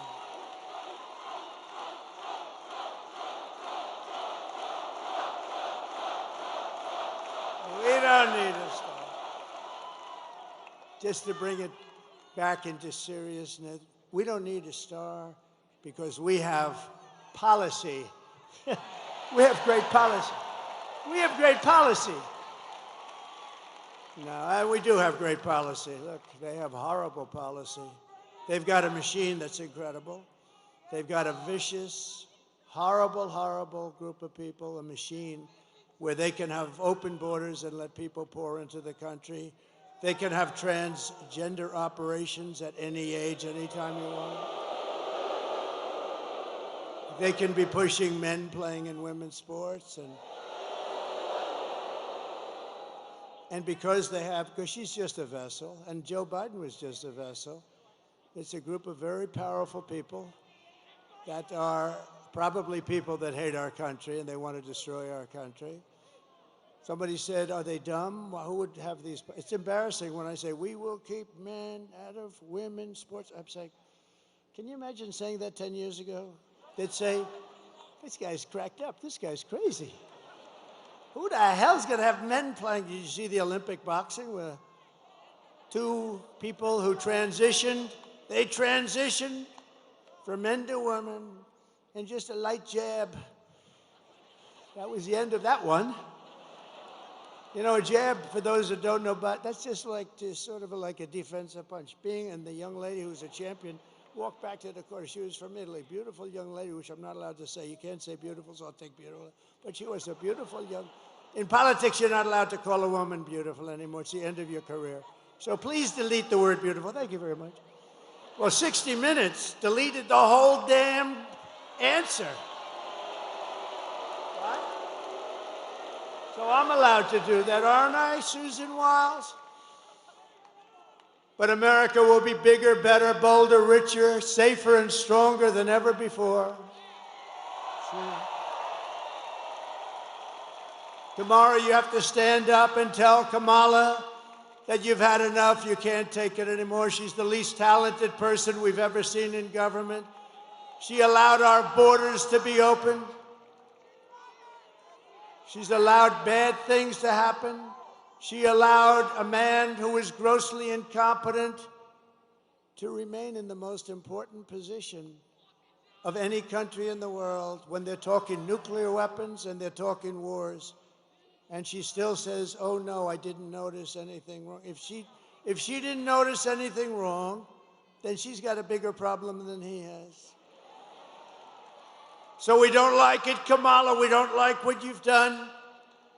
You're the worst vice president in history. He's the worst president in history. Kamala, you're fired. Get out. Get out. You're fired.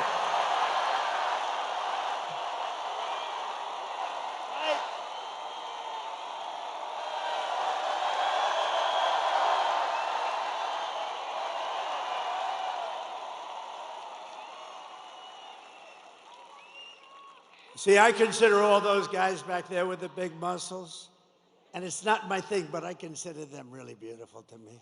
They're beautiful people. And they are productive people. They make our country work and run. They built our country. They did.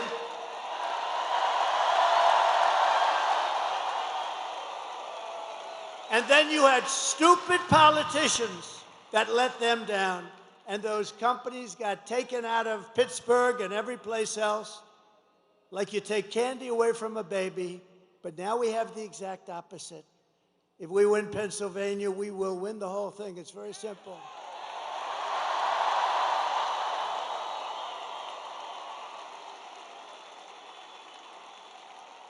And I do believe it is, I say you have to make, I do believe it is too big to rig. I think it's too big to rig.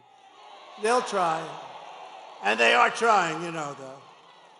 It's too big to rig. This is a big movement. This is, you know, we did great in 2016. We did much better in 2020, but a lot of bad things happened. He turned out to be a brilliant candidate from his basement that nobody ever heard. No, this is that big, powerful, vicious party. No, that's a vicious machine. I mean, they can take all these bad ideas and win elections. It's like there's only way you could do that. One way. There's only one way. But you know what it did teach us? In one way, it was good because it taught us how bad a communist philosophy is, how bad a Marxist philosophy, how bad all of this stuff is. And we'll really be able to get our country back the way it should be. It's much easier because you're going to realize how bad it is. It's just what's happening. When we go over the economy and the economic numbers over the last week, it's Herbert Hoover stuff, and I never wanted to be Herbert Hoover. Let me just tell you, the one president I didn't, and there was some that I wouldn't want to either, but in particular because I'm very good at business. I've always been good at business. They're starting to realize that those guys back there, oh, they wanted me to be bad, so bad. But now they're saying, this guy's shit, man. He's made a lot. But listen, so, and if I'm not good enough, Elon Musk is good enough because he is working so hard.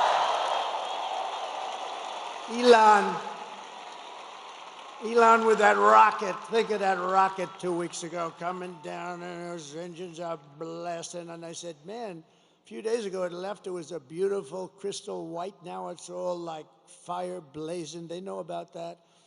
Like it went through a steel furnace, by the way, but that's what it did. 10,000 degrees coming down at like 20,000 miles an hour. So think of it, a car's going 90, you're going, this is like 20,000 miles coming down, 22-story building. Then it stops, starts flipping around, starts finding this crazy site in the middle of it, wherever it was. And I told this story, I hope I don't bore you with it, but I had this guy on the phone. I told it at another rally, and I don't want to bore. Did anybody hear this story? Should I tell it again? It's quick. I hate to tell it again. I hate to double up, but this is so I'm talking to this guy, one of the most important people in the nation, in his mind, only in his mind. And because I was president, and they say most likely like about a 96.2% chance. Well, we can't, look, we can't remember, if you remember 2016, I was given a 3% chance of winning. And then I won Florida, and it went to, think of it. So she was at 97, and I was at 3. Then she was at, I won Florida, she went down to 92. Then I won Georgia, then I won North Carolina, then I won South Carolina, then I ran the whole East Coast. And then people started going crazy. Remember the woman with the glasses and that big head of hair? She was screaming. I said to my beautiful wife, why is she screaming? We're going to make America great. Why is she screaming? But she was not too happy. I wonder whatever happened to that woman. She became famous. They were going crazy. Then she had a 55% chance. Then it was a 49% they went crazy. But that was something. So based on what I'm hearing, he's at right now 4%. She's at 4%. And so we never want to take anything for granted, but we're really doing well. If you vote, here's the story. We have the ball. It's ours to win. The only thing I ask is that you go out and vote, because if you vote, we're going to win.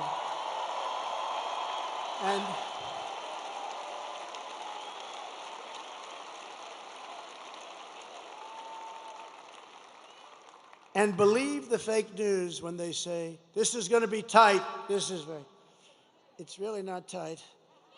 But they want to do that because they want to get ratings. They want everybody to watch. But you got to do this. You got to just forget those people because they don't tell the truth, okay? No. Well, actually, I didn't even correct him because it's actually better if let everyone think it's going to be tight as hell. But whether it is or not doesn't matter. You have to go out and we have to swamp them. Everybody's got to vote.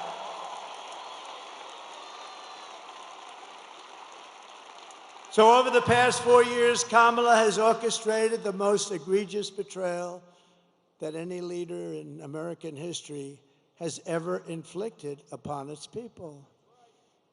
She has violated her oath, eradicated our sovereign border. This is a sovereign border. Unleashed an army of gangs and criminal migrants from prisons and jails, the toughest people there are. And I was here with a great group just the other night. I was in Penn State territory, and we had a packed room. We had a packed, not room, it was a stadium, the place. You know, I always like to say when I come to the arenas, how many times could we have sold it out? If you look at where we were in Wisconsin, Milwaukee, we had a brand new, gorgeous, big arena. We could have sold it out 10 times. I'm telling you, we could have sold out Madison Square Garden 5 or 6 times. 5 or 6 times.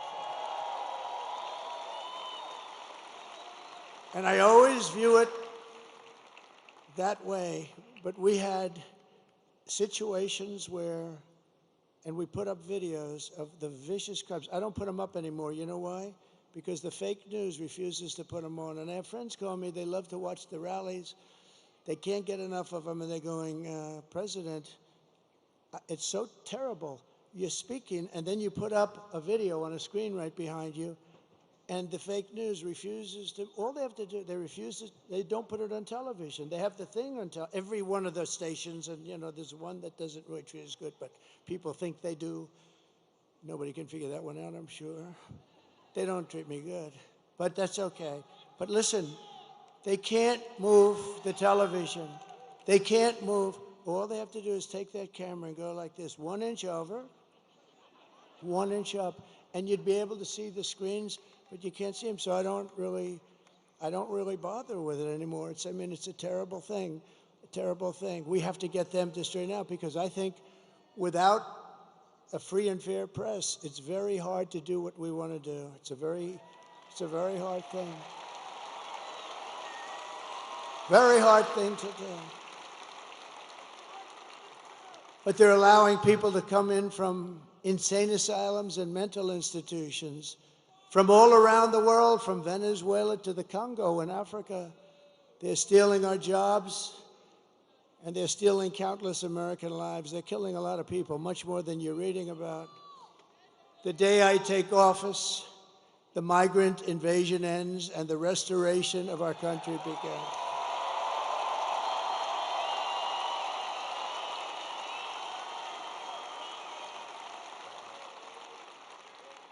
Oh, those Penn State guys, I wanted them to wrestle the migrants.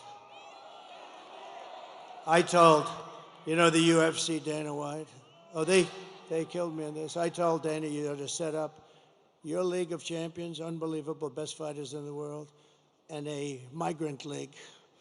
At the end, I want the migrant to go against the champion, and I think the migrant might actually win. That's how nasty some of these guys are. But I don't know. I doubt that. I tell you, I felt very comfortable with those big Penn State wrestlers. Think of that. They won. I mean, how good is this coach?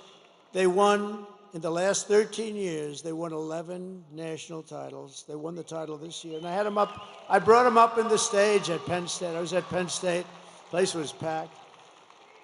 And I said to them, fellas, You may be like the only guys in the country that can beat the hell out of the migrants. It's true. They're the only ones that could beat the migrants in a fight. These are tough people. These are people who've been in jails.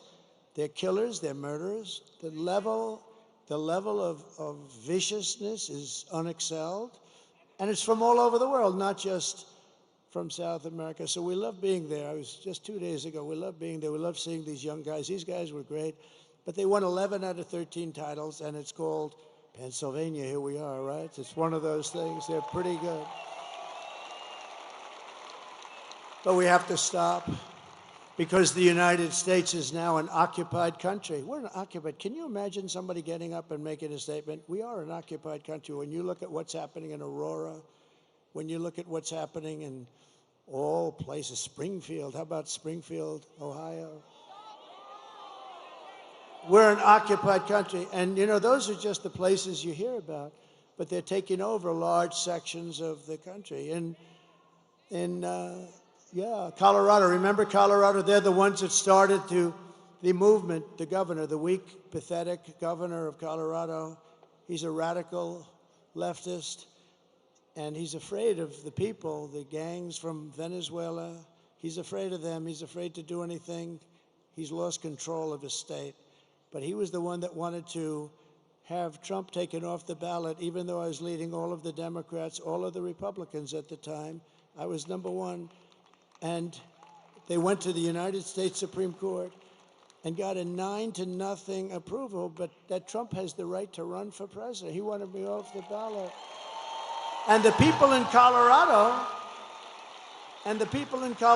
and you know who is more angry than the Republicans? The Democrats, the regular, not the politician Democrats.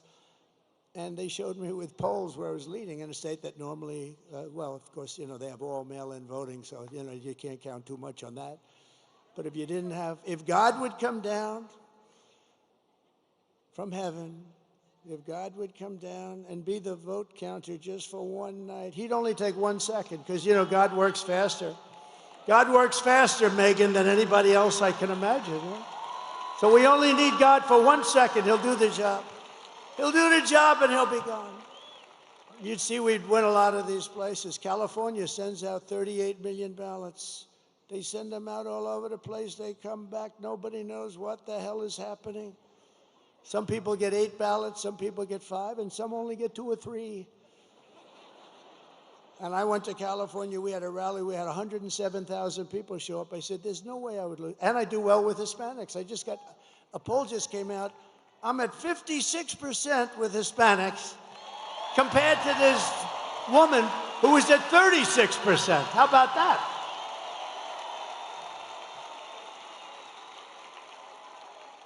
I think the Green Party got more than she did.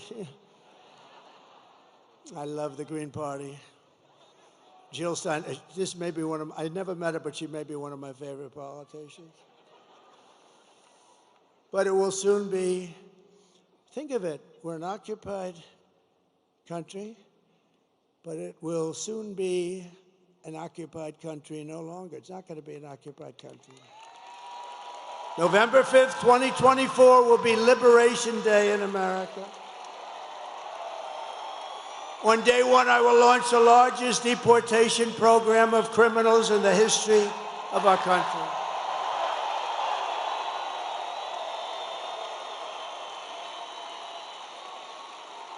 And I don't want to do that. I'm not looking to do that. I don't want to. I think it's terrible to do, but we have no choice. These are murderers.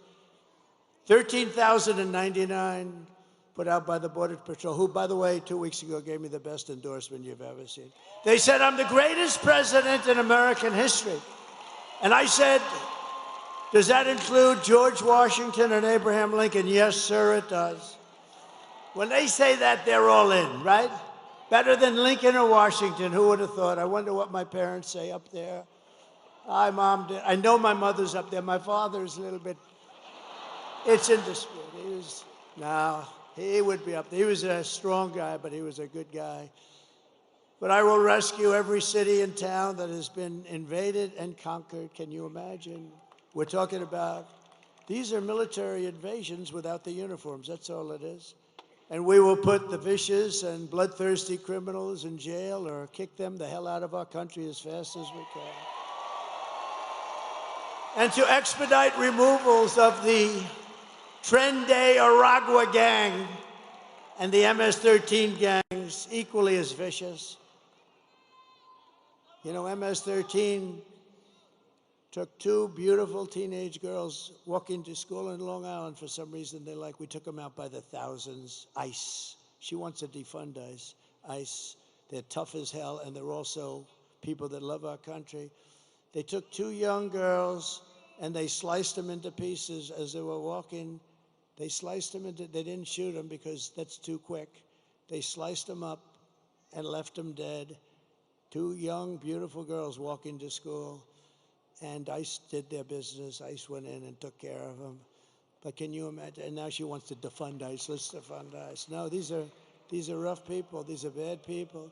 I will invoke, and this is how far we had to go back, because in those days they didn't play games.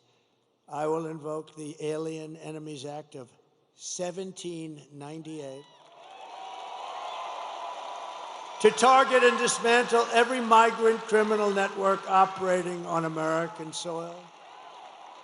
And if they come back into our country, it's an automatic 10 years in jail with no possibility of parole. And I am hereby calling for the death penalty for any migrant that kills an American citizen or a law enforcement officer.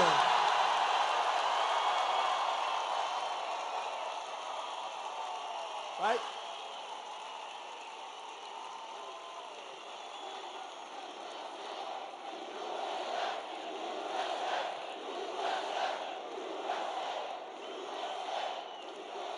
And I will ban all sanctuary cities in the United States of America.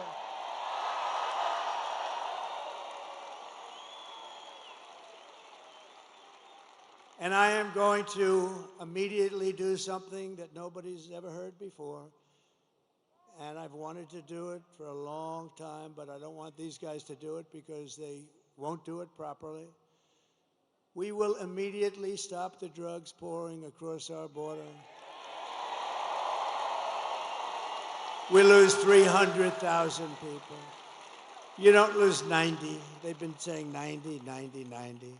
We lose 300,000. Everybody in this room knows people that were devastated. Their children mostly, but the parents too, they die.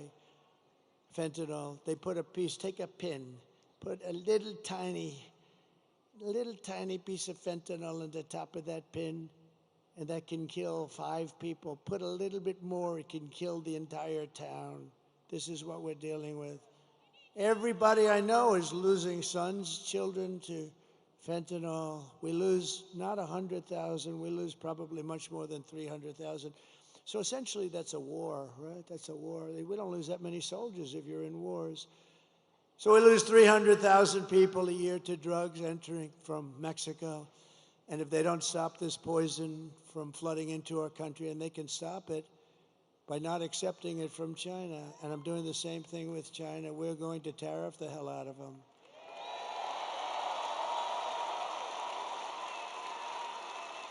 And Mexico, you know, people are surprised to hear this. Mexico is our largest trading partner. And if we put even a small tariff on, like 10, 15%, you're talking about tens of billions of dollars, and they're not going to want to have that long. And they're strong. They can stop it if they want. They can do it if they want. They'll probably have to make a deal with the cartels, because the cartels totally run Mexico, totally. It's terrible things are happening in Mexico. But we're going to put a tariff on Mexico if they don't immediately stop sending that horrible stuff into this country.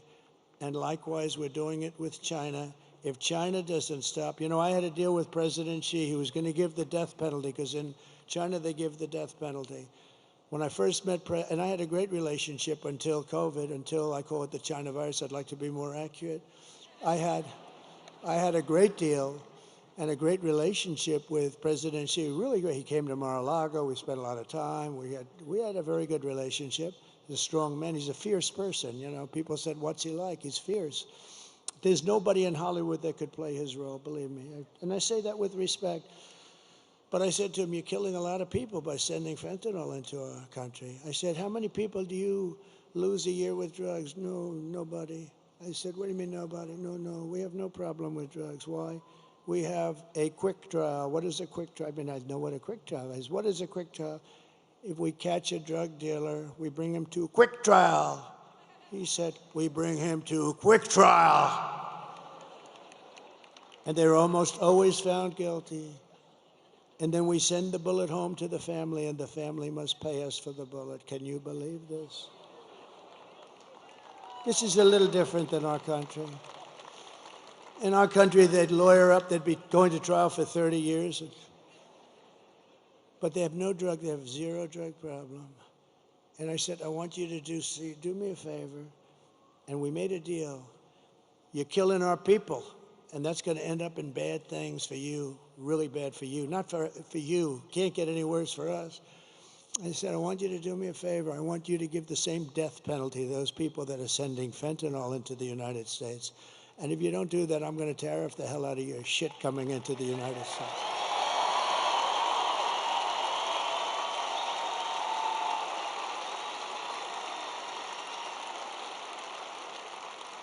And guess what? He agreed to do it.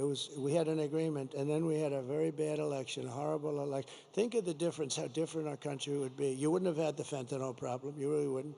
You wouldn't have had inflation, because they did that by screwing around with my energy. We had energy at $1.84. It was $1.87. It was corrected by the federal government. I was at $1.84. We had all of these things. You wouldn't have had October 7th in Israel. All those people would be alive today. The hostages, most of whom are no longer living. Think of it. Russia would not have attacked. Ukraine wouldn't have happened. But Israel wouldn't have happened because Iran was broke. I said, you can't buy any oil from Iran. Anybody that buys oil from Iran can't deal in the United States. We don't do business with you. China stopped it. I told that to President Xi. If you buy oil, they were the primary customer. If you buy 1 barrel of oil, 1 barrel from Iran, you're not doing any business with the United States. We'll go cold turkey, which some people like anyway. And you know what? They said, all right, they didn't. Nobody did. I said that to 45 different countries. They weren't selling anything. They were essentially broke. They wanted to make a deal so badly. And then we had that bad election, that horrible, disgusting, worst thing that ever happened to the country was that election. And I left, and they didn't follow up the deal that I made. And the fentanyl is now pouring into Mexico at numbers, and more people are dying, and it comes across this open border, and we're taking in more drugs, human smuggling, all women, setting records. Bring up my all-time favorite chart, if it's possible to find. Where is that all-time favorite?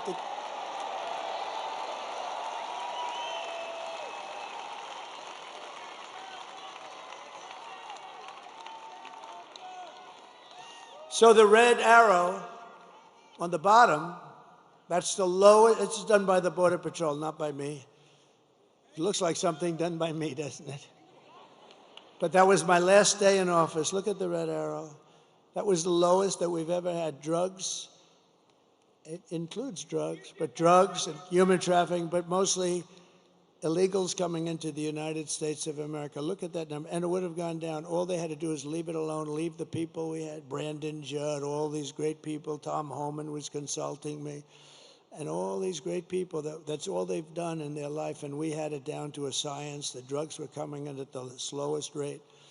But we had illegals almost stopped. By now, they would have been literally stopped. And by the way, we want people to come into our country, but they have to come in legally. They have to come in legally. They have to show they can love our country. They have to show that they didn't murder 7 people along the way. But that's the lowest point, and I love that chart. Even if it was bad numbers, which is not, but even if it was horrible numbers, I would love that chart so much. That chart was right over there. It never was over there, and it was never over there because I always do this toward the end of a speech, not the beginning. I looked over there at that chart, and I said, what the hell was that? Me, yeah.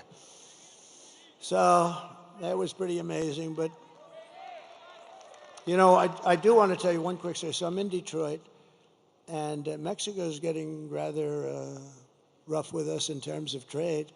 And we're not going to take it. We don't have to take it. We have a good trade deal, but nobody knows how to use it because they're stupid people. And Mexico is doing things that aren't good. And China's using Mexico as a subchapter S corporation practically. China's putting a lot of money into. They're running things pretty good, and they're going to build the largest auto plant. I was making a speech at the Detroit Economic Club. But a year and a half ago, it looked like I was going to run, and I wanted to go see an auto plant because we're getting screwed on autos. I mean, everyone's moving their plants over. Actually, Elon built a big plant in Texas, okay? We like it. All right? Elon built a very big plant in Texas. We got to give credit. We love Elon. He gave me another of the greatest. You know where he is right now? He's in another part of your state. He is now in Pennsylvania campaigning for Donald Trump because he thinks it's the single most important thing.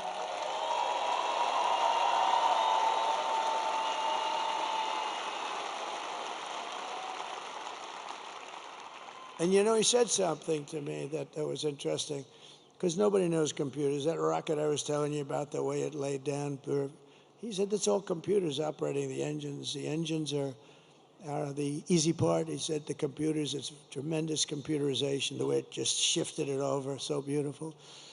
But I said to him, what do you think about, because he really is watching this whole voting process. And he said, computers are the greatest. He looked at some that were just shipped in, some of these vote counting computers.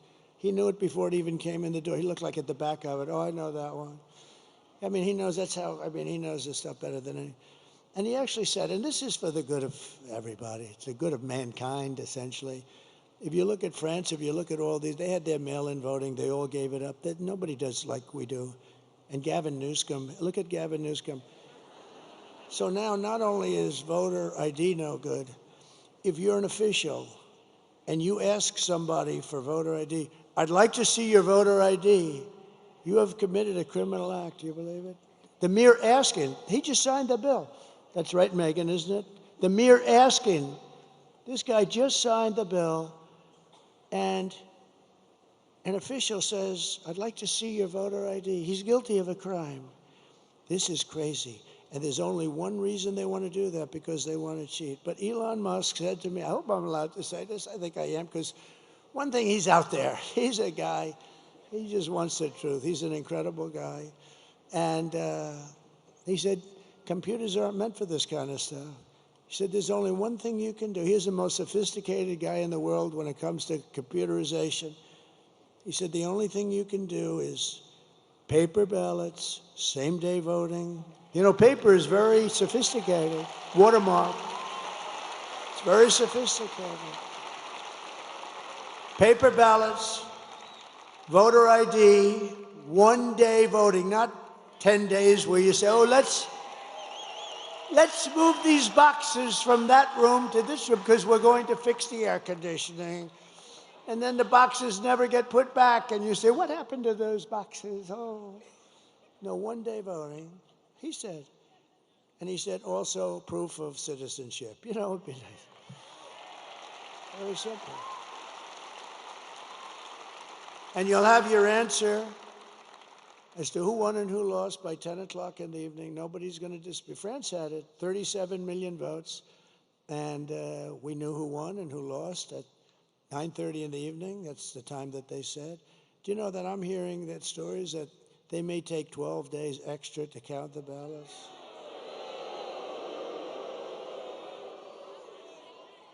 And bad things happen when you do that, although today we won a very good case in Georgia, where the judge ruled that, no, they're not allowed to have unlimited extensions for the votes to come in. That's what I was. We have unlimited extensions. We just found 100,000 votes just poured in from the... No, we got to straighten out our, it won't affect me after this. We have to do it. We have to win the old-fashioned way and then fix it, but we have to fix it. We can't allow this to happen. And remember, the states are essentially an agent, if I can use that term, but they're an agent of the federal government. The states are doing the collecting, so to speak. And they have to take their orders from the federal government. And how can you do this where they say it's going to take days longer? You have all this equipment. The other thing is, if you go to a paper system, it'll cost you 8% of what all of this fancy machinery costs. But Elon said that there is no computer in the world that can't be broken into very easily by somebody that's computer smart. I have a son at home, Barron. I said, people love Barron. They love Barron. They love Barron. I say, Barron, you're always on your computer. I think you have to learn it at a young age, actually. Barron, you're always on your computer. You got to stop. You got to do other things. Yes, Dad. Yes, Dad. Sure. Sure, Dad. Don't be wise. Look, I'm going to turn this thing off. Okay, Dad. Try it. So I turn it off, Dad. I turn it off. It's locked. It's done. I have a number on it. He calls me 45. Come here, Dad. Take a look. No, these kids are genius, I'm telling you. He's a wise guy, smart one. And do I have good kids? I have to just... Are my kids here? Where are my kids? They're around here.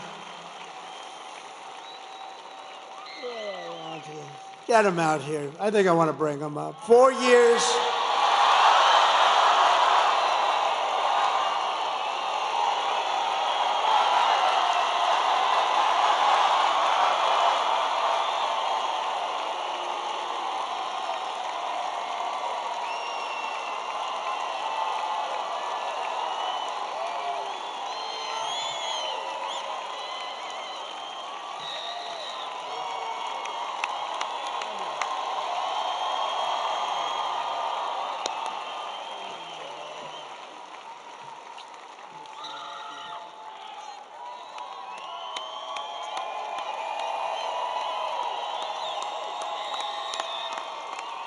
Because they've been with us, and Barron's home, and he's watching this. He's watching. He's a little young.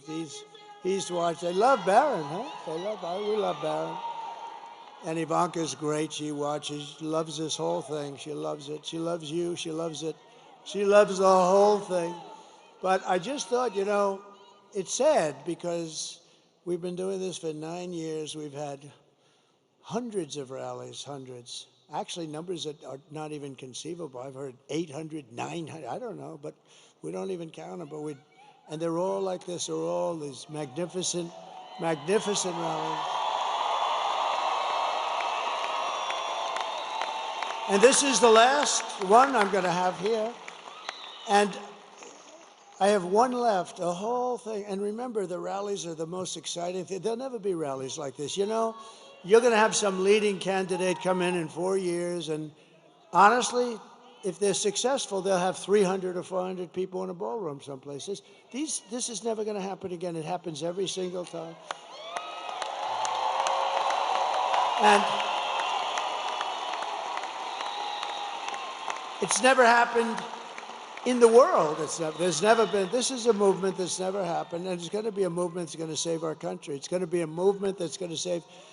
But it's sad in terms of we'll never have this, but we'll have other get-togethers. And in a way, all what we're doing, all these years of work, and, you know, we started off with that very bad situation 4 years ago, and it was so sickening to wait 4 years. And if I didn't do so well, I did so much better the second time than the first. I wouldn't have done this if I took in less votes. We took in close to 12 million more votes. I mean, Barack Hussein Obama, he didn't do that.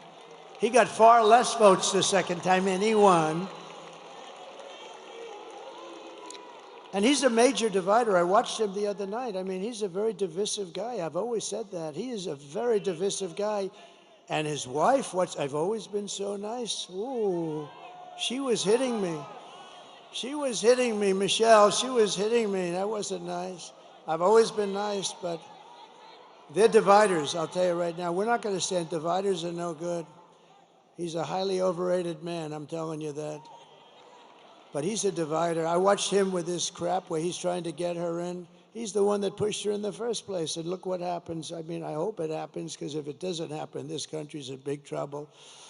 But we've been doing this now for 9 years, and we had a great first term. We rebuilt our military. We cut taxes more than any president in history, including Ronald Reagan, who did a big tax cut. We cut more regulations.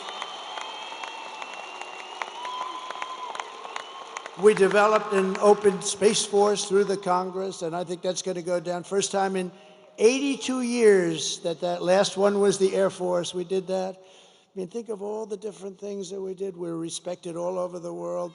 China respected us. Everybody respected us. There was no laughing at your leader. They came up with all these hoaxes, Adam Schiff and all this scum that we have in this country. They're scum. And they knew it was a hoax. And they tried to put this guy who didn't know anything about Russia, they tried to put him in jail, Adam Schiff, conceived of the story. Think of it. Adam Shifty Schiff, one of the truly unattractive people. I call him Watermelon Head. He's got the largest head and the smallest neck. He's got a neck that's about 4 inches around. He's got a watermelon on top of it. But he's not a stupid person, but he's an evil kind of person. And he's likely going to be a senator, unfortunately. But I mean, this scum is going to be a senator. So their movement carries on, but our movement carries on too. As long as ours carries on. No, he's got the smallest neck I've ever seen. Do you think he can play football for the Pittsburgh Steelers? I don't think so. One shot, and there goes, the whole thing would fall apart. One little shot. One tiny tap like that, boom, falls off. No, but bad. But think of how bad this is. I don't want to put him on the spot, but this kid went through hell on a story that they knew was made up, Russia, Russia, Russia hoax.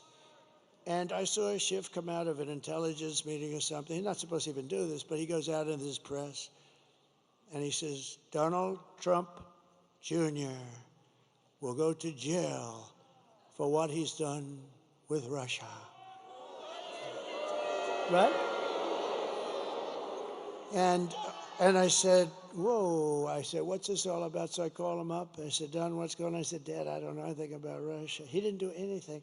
He went before grand juries. He went before what they did to this guy was, and you know what? I think he became tougher because of it, maybe too tough. He maybe got, I think he's too tough, Sarah. I don't like it. He's too tough. They've made my son too tough, Mike. But he's a great guy, and he's a good person, and they put him through hell. But think of it. What person, and Hillary was in the act, they spied on my campaign. It's now proven. Spied on my campaign. The Russia, Russia, Russia thing with Mueller, you saw Mueller's performance in Congress, right? He didn't know anything. We were totally exonerated. But for 2 years, this guy went through hell. He went through hell. He had nothing to do with Russia. He didn't know anything about it. They went through millions of phone calls. They didn't find one phone call to Russia. It was a hoax. But think about how bad you have to be. We're going to put the son of the President of the United States in prison for what he's done with Russia. And he knows it was a hoax because he conceived of the hoax along with Crooked Hillary and the rest of them. And Obama, in my opinion. No, but think of it. He conceived of a hoax, and he wants my son to go to prison. That is human scum, I'm sorry. And he'll probably go on to be a senator, and that's okay, because we have blocked them. Everything we've done, we've won against, but they are bad people. You know, if they put that genius toward making our country great, boy, would we have fun. We would have fun together. But I don't know if they're capable of doing that. It'd be great if we could bring everybody together. The time we came together is just previous to COVID. We had the most successful country ever in history. We were doubling up in China. They were paying us billions of dollars. No other president took in anything. And you know what was happening? Everybody had jobs. African American, Asian American, everybody. Asian, the Hispanics. Look at me with Hispanics. Hispanics. They remember that period 4 years, 5 years ago, but everybody was successful. Men, women, people that went to MIT, Harvard, and Wharton, and people that didn't have a degree. Everybody was doing better than they've ever done before, people that never graduated from high school.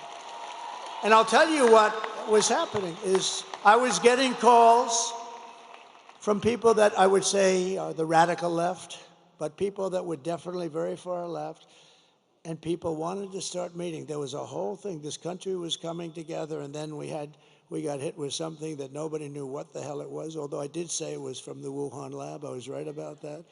And bad things happened, and we actually did a great job. Never got the credit for that. We got the credit for what we did with the economy. For what we did, we rebuilt the entire U.S. military, and we knocked the hell out of ISIS. It took them, they were fighting ISIS for 18 years. It took me 4 weeks to get rid of them, right? 4 weeks. So, 4 weeks to get rid of them. But I will tell you, and I just say this because so many people say, is there any way to unify the country? And I used to sort of say, no, look, we want to have walls, we want to have borders, and they don't. I think it has to just be explained. I think that's an easy one. They want the men and women's sports things. You know, I've been a politician for now, I can't believe I say that, but 9 years. I've had a lot of people come up and say, well, what about taxes? What about this? Nobody's ever said, sir, it's really important to allow men to play in women's sports. I've never had anybody say it. Nobody's come up to me and said, you know, on the transgender thing, sir, it's very important to my family that you get that. I mean, these things are crazy. And yet on television, that's all they talk about. That's all they talk about. But we're going to turn this country. The bottom line is it was really starting to come together. Then we got hit. We got to fix that. Think of it. And when I turned it back over, the stock market was higher than it was just previous to COVID coming in. Think of it. Amazing. We handed them something beautiful, and they blew it. They blew it right out the window. It's terrible. They blew it, and now we're going to end up in a depression, frankly, if you look at the numbers that we are going to present in a second. But I just want to thank my kids because they are great kids, and they have been with me from the beginning. They've been with me right from the beginning.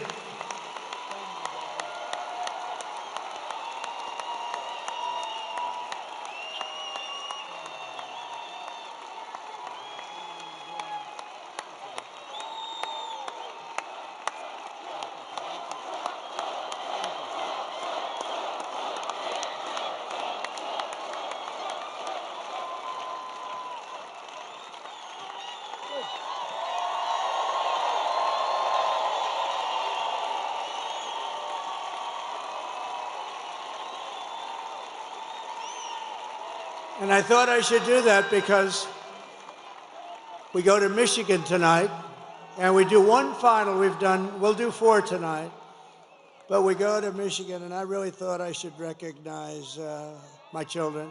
So this is the second to last one. That's sad, because we've been together. I mean, look at these people, the front row Joes, the North Carolina women, the whole thing. We have people that have come to hundreds of the rallies, and we all love it. And you know, they all love the country. Everyone they don't come to our rallies if they don't love the country, just because they wouldn't do it. But but here's the only thing in closing.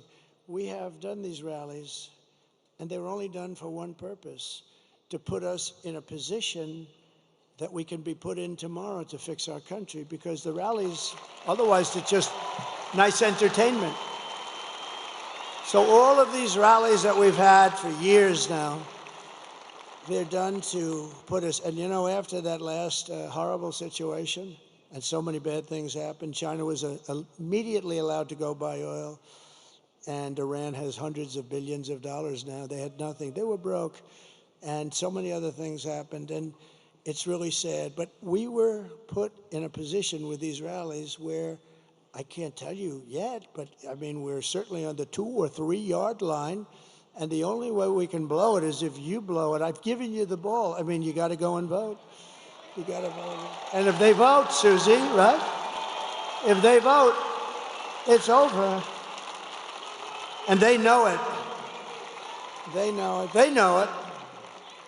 They've already pulled out of a couple of states, you know, states like, the word is they pulled out of North Carolina. They cut all their ads. They're using the money someplace else. I even heard they ran out of money. They don't have any money with all the money they raise. And they get a lot of it from unions and this and that. Even though some of the guys were telling me, the steel workers, they say the steel workers are with you, just the top guys aren't, because you know what? I don't even blame them. It's a habit. So many years, 50, 60, 70 years, they support the Democrats, like a habit. But they're going to do a lot better with me. I want to tell you one quick story because it has to do with these people, because I want to save their jobs, whether it's auto workers or steel workers. So China,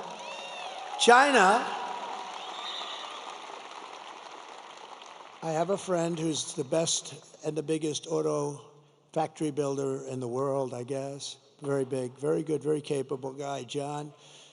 And I see him, and we're talking about a year ago, and he said, yeah, we're building some big, oh, good, I want to see, we're building some big auto factories.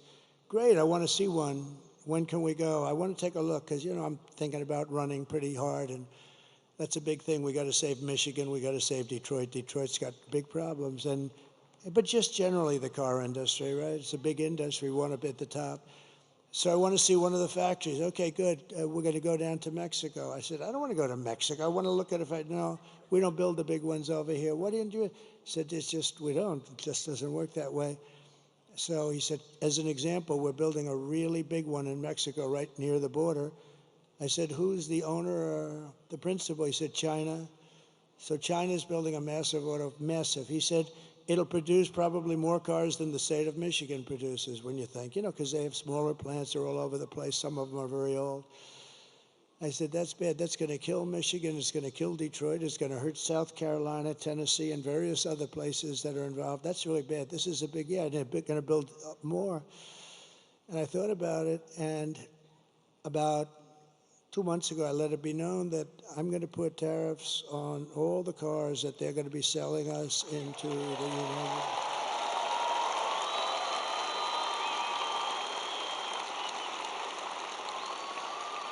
And I let it be known that the tariffs will be about 100%, and 100% tariff on any car that's made in these factories in Mexico, probably any car coming in from Mexico. Remember, I'm going to put tariffs. This is a big thing. I'm putting tariffs on Mexico. If they don't straighten out this drug, it's their problem. They're coming through Mexico, and Mexico's accepting this fentanyl, and I'm putting tariffs on Mexico. Every damn thing that they sell into the United States is going to have like a 25% tariff until they stop drugs from coming in. And let me tell you something. Those drugs will stop so damn fast that your head will spin. And I'm not playing games. And I'm doing the same thing to China. If they want to sell Mexico fentanyl at levels that nobody, it's going crazy right now what they're doing. You know, at least we fought it like hell, and we did relatively successfully. You can never, I mean, they put it in hubcaps of cars. It's tough. It's all over the place. It's genius, some of these devices they come up with. But I've told China, you want to sell, we're going to have a good relationship with China, hopefully. I want to have a good relationship. But you sell fentanyl into the United States through Mexico, we're putting a 25% or so tariff on until such time as you stop doing it. And they're not going to do it for long, because that is a massive penalty. And we don't have to fight. We don't have to fight with guns. You know, I had no wars. I stopped wars. I stopped two countries from fighting each other that have nothing to do with us. You can ask Rick Grinnell, who did a great job for us, and you can ask, you can ask Mike Pompeo, he's here. I stopped countries from fighting wars that had nothing to do with us. Just say, listen, fellas, you've been killing each other for 1,000 years. If you keep, and they both did business with the United States and made money. I said, if you keep fighting like this, you're killing people. Lots of people are dying. That's all I cared about. I didn't care where they're from, but people are dying. Good people are dying because these leaders are stupid. And so I said, if you keep doing it, I'm putting a 50% tariff on everything that you do business with the United States on. I'm talking to two countries. They call me up the next day together. We have resolved our differences. It didn't help me, but you know what? I saved a lot of lives. So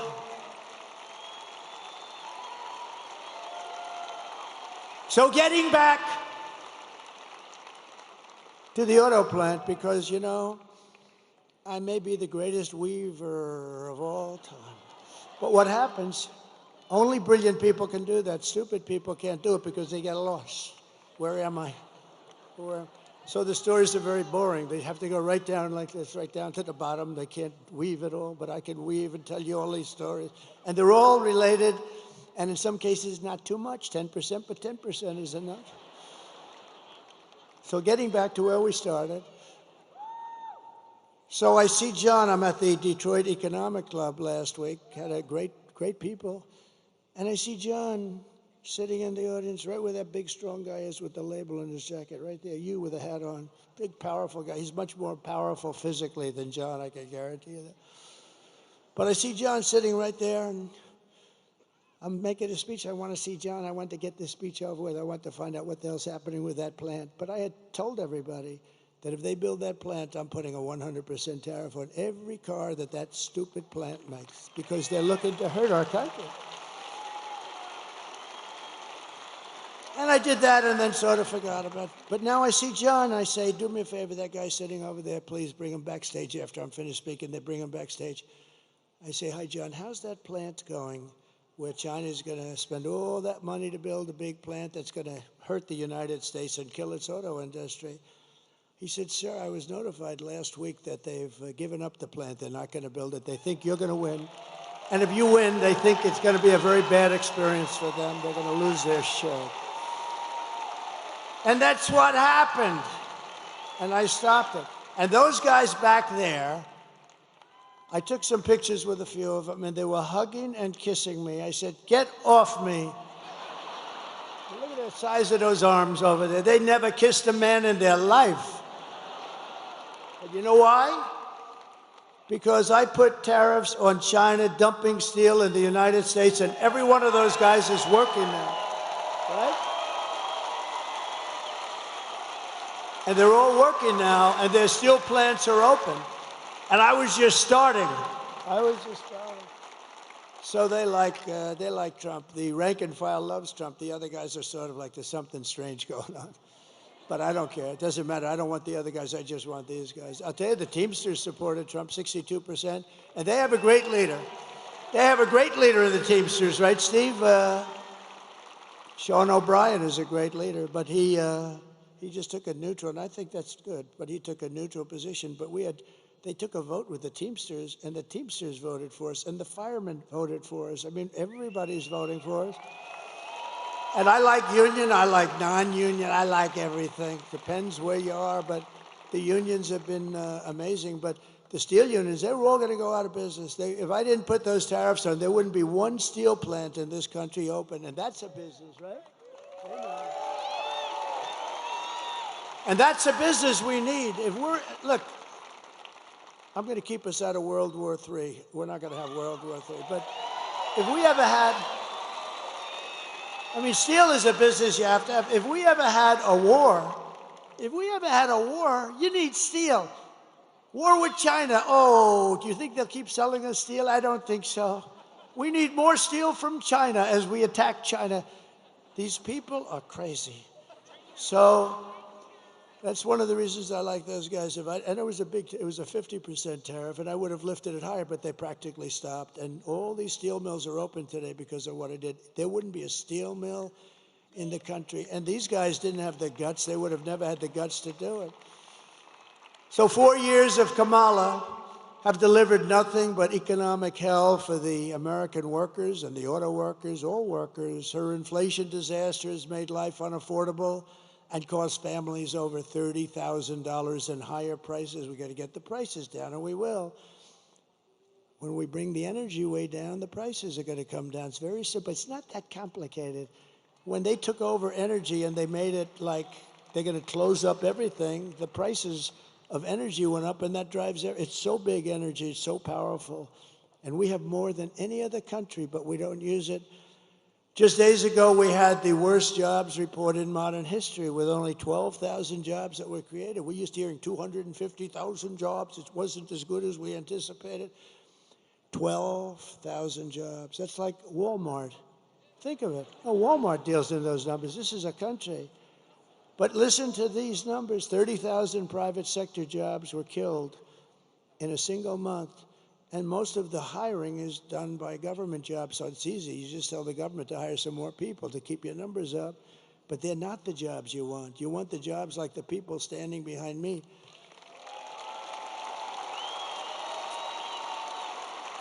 And listen, and nearly 100,000 manufacturing jobs were wiped out. And these are government numbers. These are not Trump numbers. This is not Trump. This is government. We get it right off the tabs. They were wiped out. 100 jobs, manufacturing jobs, were lost since the start of this year. 150,000 Americans joined the unemployment rolls in October. 150,000. And nearly 250,000 people dropped out of the labor force over a very short period of time. Just think, a few months ago, they had fraudulently claimed, these people are crooks, they had fraudulently claimed that they had 818,000 jobs created.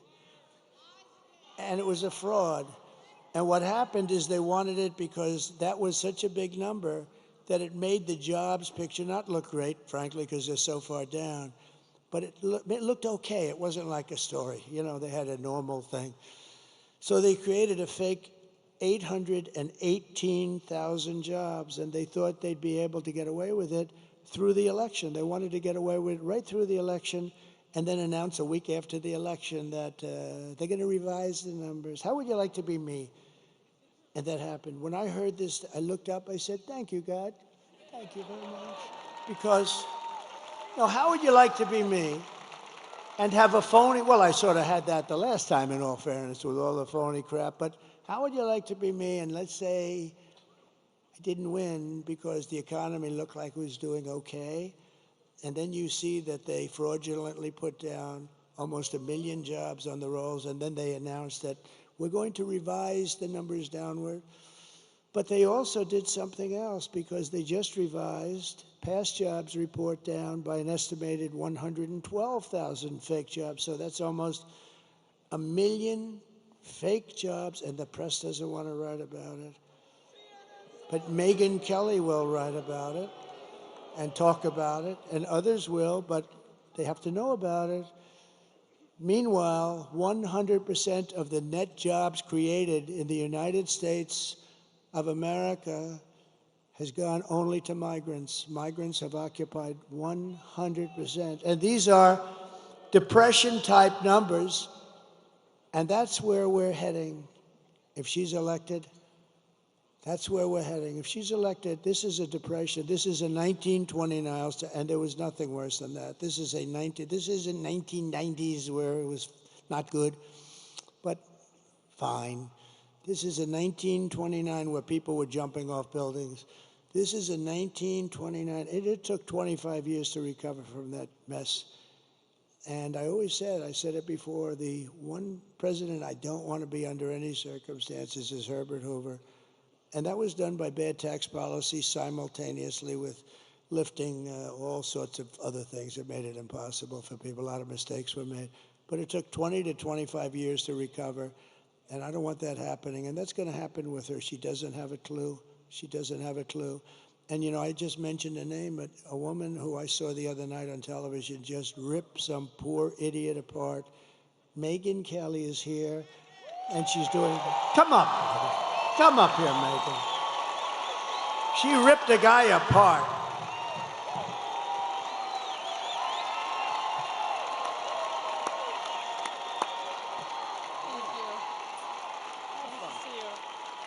Hi, everybody. Hey, it's great to see you. Can you believe this guy? Can you believe the energy and the stamina on this guy? At his age, I'm ready to go to sleep over there. He's got another rally to go to till tonight.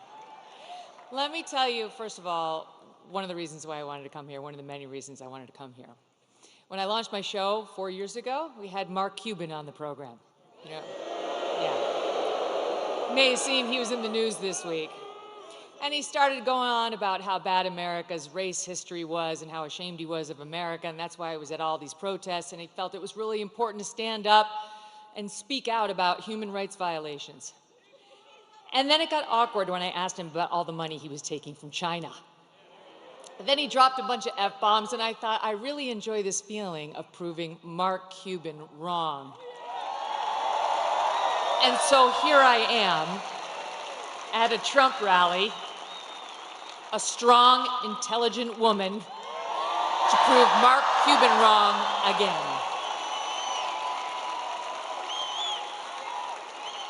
I won't take up much of your time, but I do want to tell you the main reasons I am voting for Donald Trump.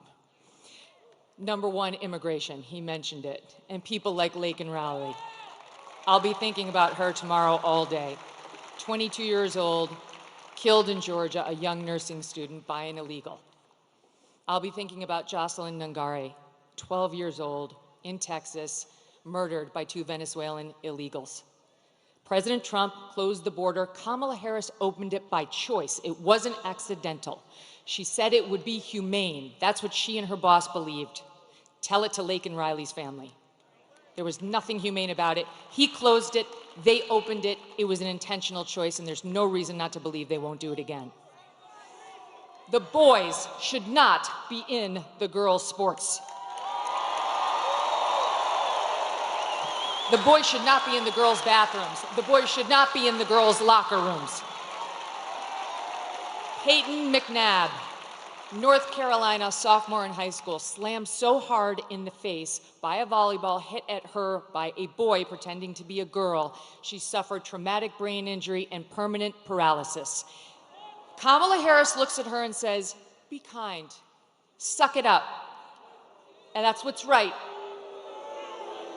Why do our girls have to face brain damage in order to be kind to boys who want to invade their sports? And by the way, they are going into the women's prisons. She changed the law in California to make sure the taxpayers would pay for their sex change operations. She was not just following the law, she changed the law. President Trump will stop it.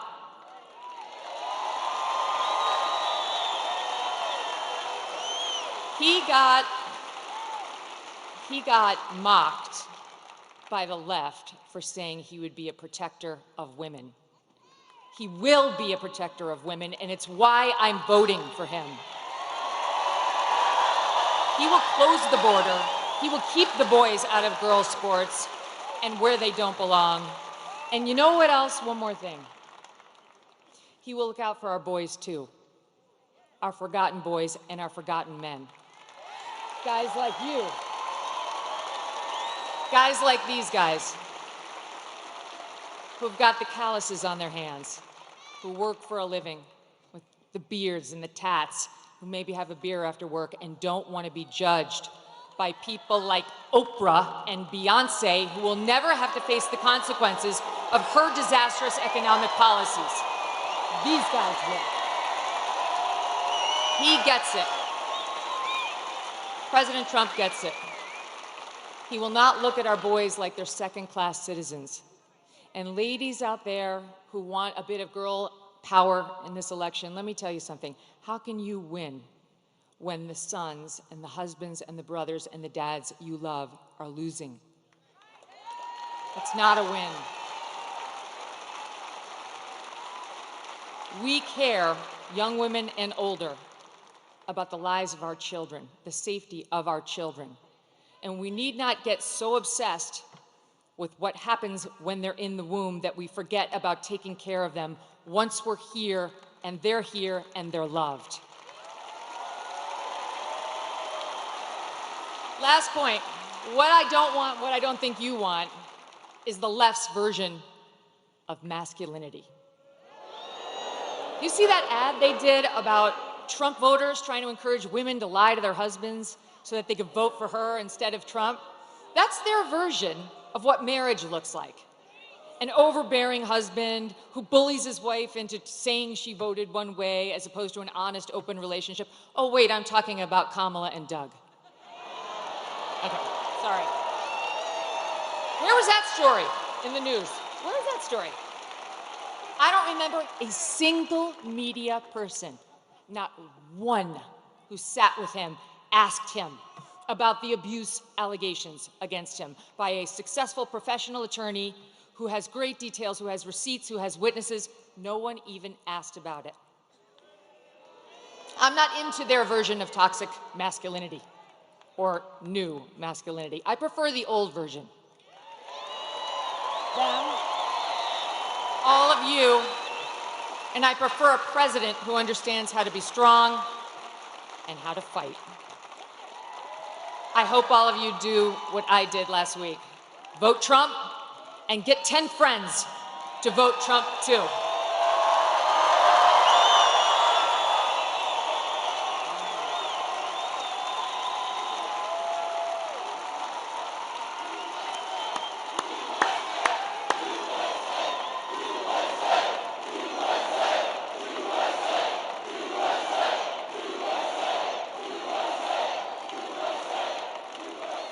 Unbelievable. Thank you. Wow. Whoa. Oh, wow. I have some more big news, Megan. I'm just getting this right now. So somebody that's very, very respected asked me to do his show 2 weeks ago, and I said, why not? And to me, it's very big because he's the biggest there is, I guess, in that world by far. Somebody said the biggest beyond anybody in a long time. And his name is Joe Rogan, and he's never done this before.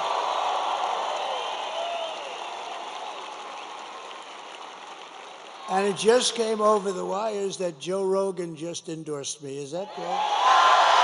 Thank you, Joe.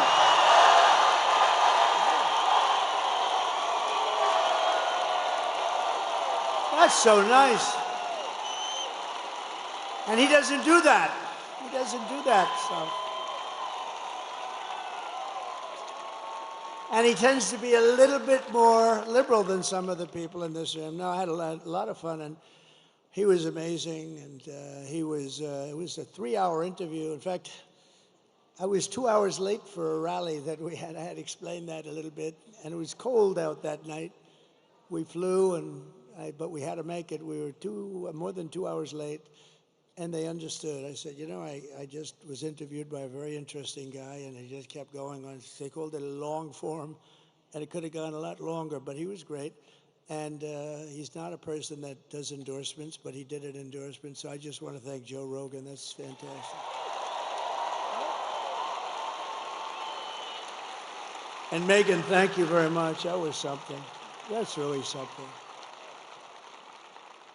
Also with us tonight is the man that I hope is going to be your next senator. He's a winner. He's tough. He's smart. He loves your state. He loves your Commonwealth, and he will take this Commonwealth to new heights. He's just a spectacular guy, Dave McCormick. And Dave, I think, stand up, bro. I think you, I looked at a poll before, and I think you're doing very well. He's against a survivor. The guy is a survivor. He's a lousy senator, doesn't do a thing. Do you think he's talking about fracking? That guy talks about fracking. He's not letting fracking get it disturbed in any way, shape. We'll double up the fracking and the jobs and everything else.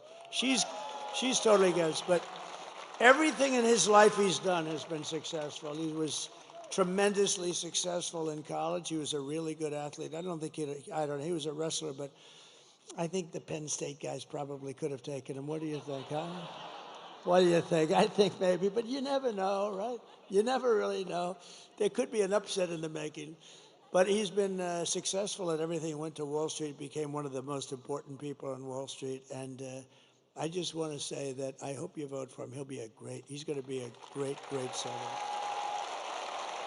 The Commonwealth will be happy. You'll view it as a terrific vote. And think of it, it's going to be tomorrow. It's going to be tomorrow. We have another man who's a great senator from Tennessee. I love Tennessee. You know why I love him? For a lot of reasons, but we won by 31% last time. We didn't have to do this late night stuff with Pennsylvania, but I think Pennsylvania, I think we're going to have a big number in Pennsylvania too, but I want to thank you, Senator. Bill Haggerty, please. Thank you, Senator. Good-looking senator, too. There's something about that. And you have we have so many celebrities here, it's incredible. But, Bill, thank you very much. Good. Mike Pompeo, please stand up. Mike. He lost all that weight. He's so thin now. Looks good. Thank you, Mike. I appreciate it very much. And we have members of Congress that are warriors. These guys have been fighting with me, meaning fighting with me in the proper way, not the bad way. And they're incredible people.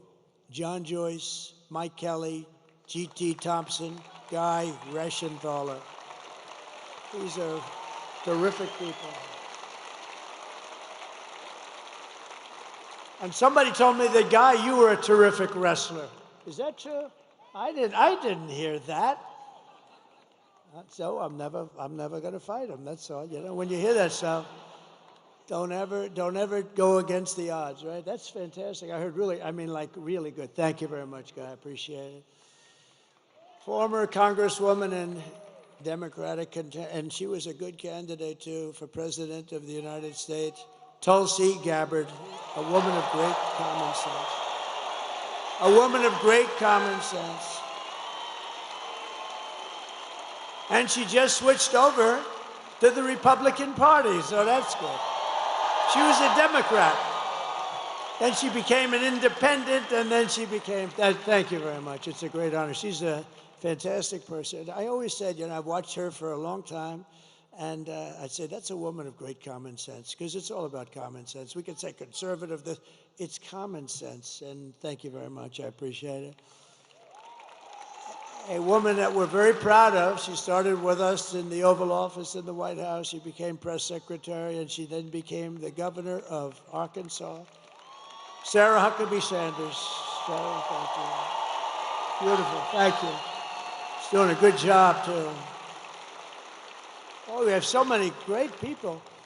So somebody that ran for president, and let me tell you, he was good, he was smart, he was so impressive to me, and he was, I watched the whole thing go on. They said, should you run? I said, listen, I got a 72-point lead over everybody. People want to hire a smart person, not a smart, to be president. When you're leading by 70 or 72 points, why should you go on a debate and have 12 people knock the hell out of you? Because eventually it's got to have a little impact. So I said, I'll sit out the debates, but I watched the debates, and I watched this man, and he was unbelievable, the governor of North Dakota. He's become one of the great oil experts. That state is doing unbelievable since he's been governor. And he was like me. He was a successful businessman. He made a lot of money, and he wanted to run, and he knew the state. He was in the state, and he ran for governor. He won. He's been one of the best governors in the country, very smart, and we got to bring him in because he's not going to be running again. I guess he's term limited or something, but he's not. And we're going to find a good place for this guy. We're not going to let him go. Governor Doug Burgum. Thank you. Thank you very much. And his wife, Catherine. Catherine is phenomenal. The son of one of the greatest baseball players of all time. You think I don't know about Roberto Clemente? Oh. So Roberto Clemente Jr., and I hear he's quite a player also, but I'll tell you, I remember his father in deep right field. I remember the throw. You know, I've seen a lot of baseball, and I've seen a lot of throws. And baseball doesn't seem to be quite what it was. We got to do something about that, you know? Too many stations, too many games, too late at night. They should hire me as commissioner, although I like their commission, I do. Some commissioners I don't like. But, you know, make baseball good. But I saw, come up here for a second, wherever you may be. Where is this guy?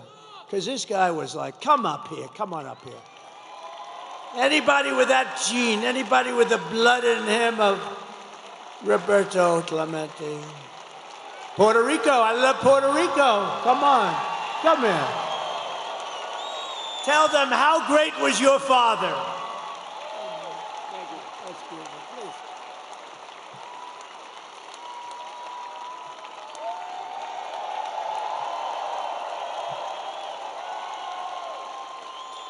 Hello, Pittsburgh. Well, one thing that I can say is that I'm very proud to be here. For the first time, I had to take a step forward. It is very important for me to support this man because I believe tomorrow is a change of time.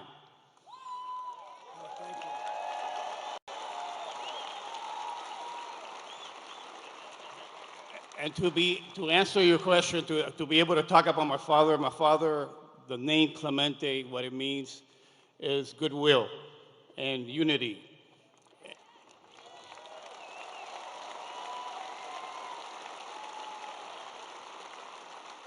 I believe that your team is going to bring it all home. I believe in everything that you stand for right now, being able to make the change for our families. My 3 kids that are very young and we live here in Pennsylvania.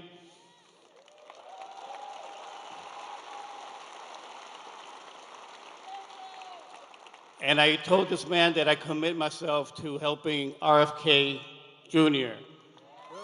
with our kids and making America healthy again.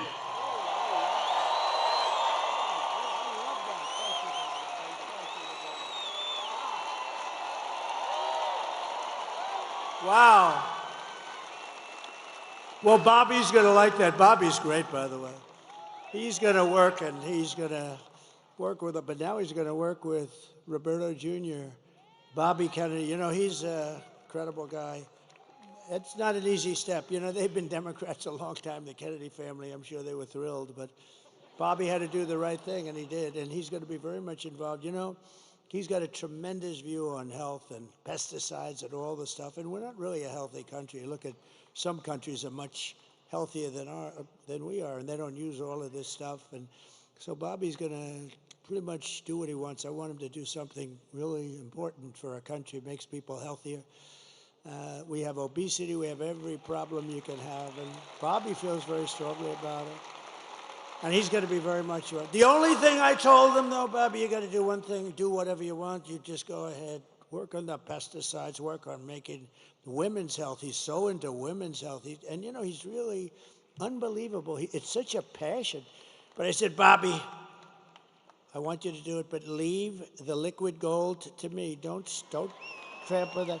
Don't trample on our liquid gold, because we're going to we have more than any other country in the world by far. Don't trample on that, Bobby. Let me just close your eyes. Let me just make our country rich as hell. So I got to keep him away from that. That could be a problem, but I got to keep him away from that. But so that's so exciting with Megyn and Joe. That's so exciting. I mean, we have so many great endorsements. It's just really amazing.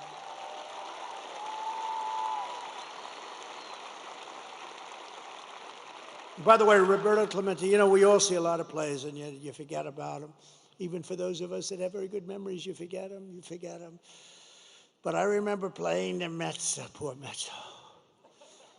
They were playing the Mets, and a ball was hit into the corner of right field. He played right field. And he went over, a rocket was hit there, and he went over and he got there. He was deep in the corner of right field, and the player started marching to the plate, pretty fast runner, and I've never seen, and I remember sort of everything.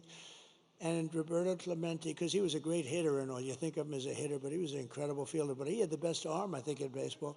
He threw from the deep corner of right field. It was not possible to do this. A ball that never was more than 10 feet off the ground, a strike, and the runner was out, and I said, well, there go my aspirations about being a professional baseball player. It was the greatest throw I've ever seen to this day, and so I wanted to, it's funny, he was one of the greatest hitters, but I remember him more for the throw than the hitting even. So it's an honor, and Bobby is going to be thrilled, and I've heard so many great things about you, Roberta. We're going to get you lined up, okay? I love that. Thank you very much. That's a great honor. Also, Mayor J.D. Longo is here, and Sean Parnell. Thank you, Sean. Thank you. Thank you, Mayor. Good job you're doing. Good job you're doing. And a couple of friends of mine are here. Steve Witkoff, who's given so much money to North Carolina and any place that has trouble. This guy, I always bring him with me. You know why? Because if there's a trouble, he opens his wallet. He made a lot of money, and he loves giving it away to people in places that have trouble. He's an amazing guy, actually, and he opened his wallet to North Carolina, to Georgia, to a woman last night, Carmen, who lost her daughter to a migrant 5 days ago, and he felt very badly. He just helps people. He likes to help people. He's a great businessman, but he loves giving the money away. Thank you very much. Steve, stand up. Thanks. Steve Witkoff.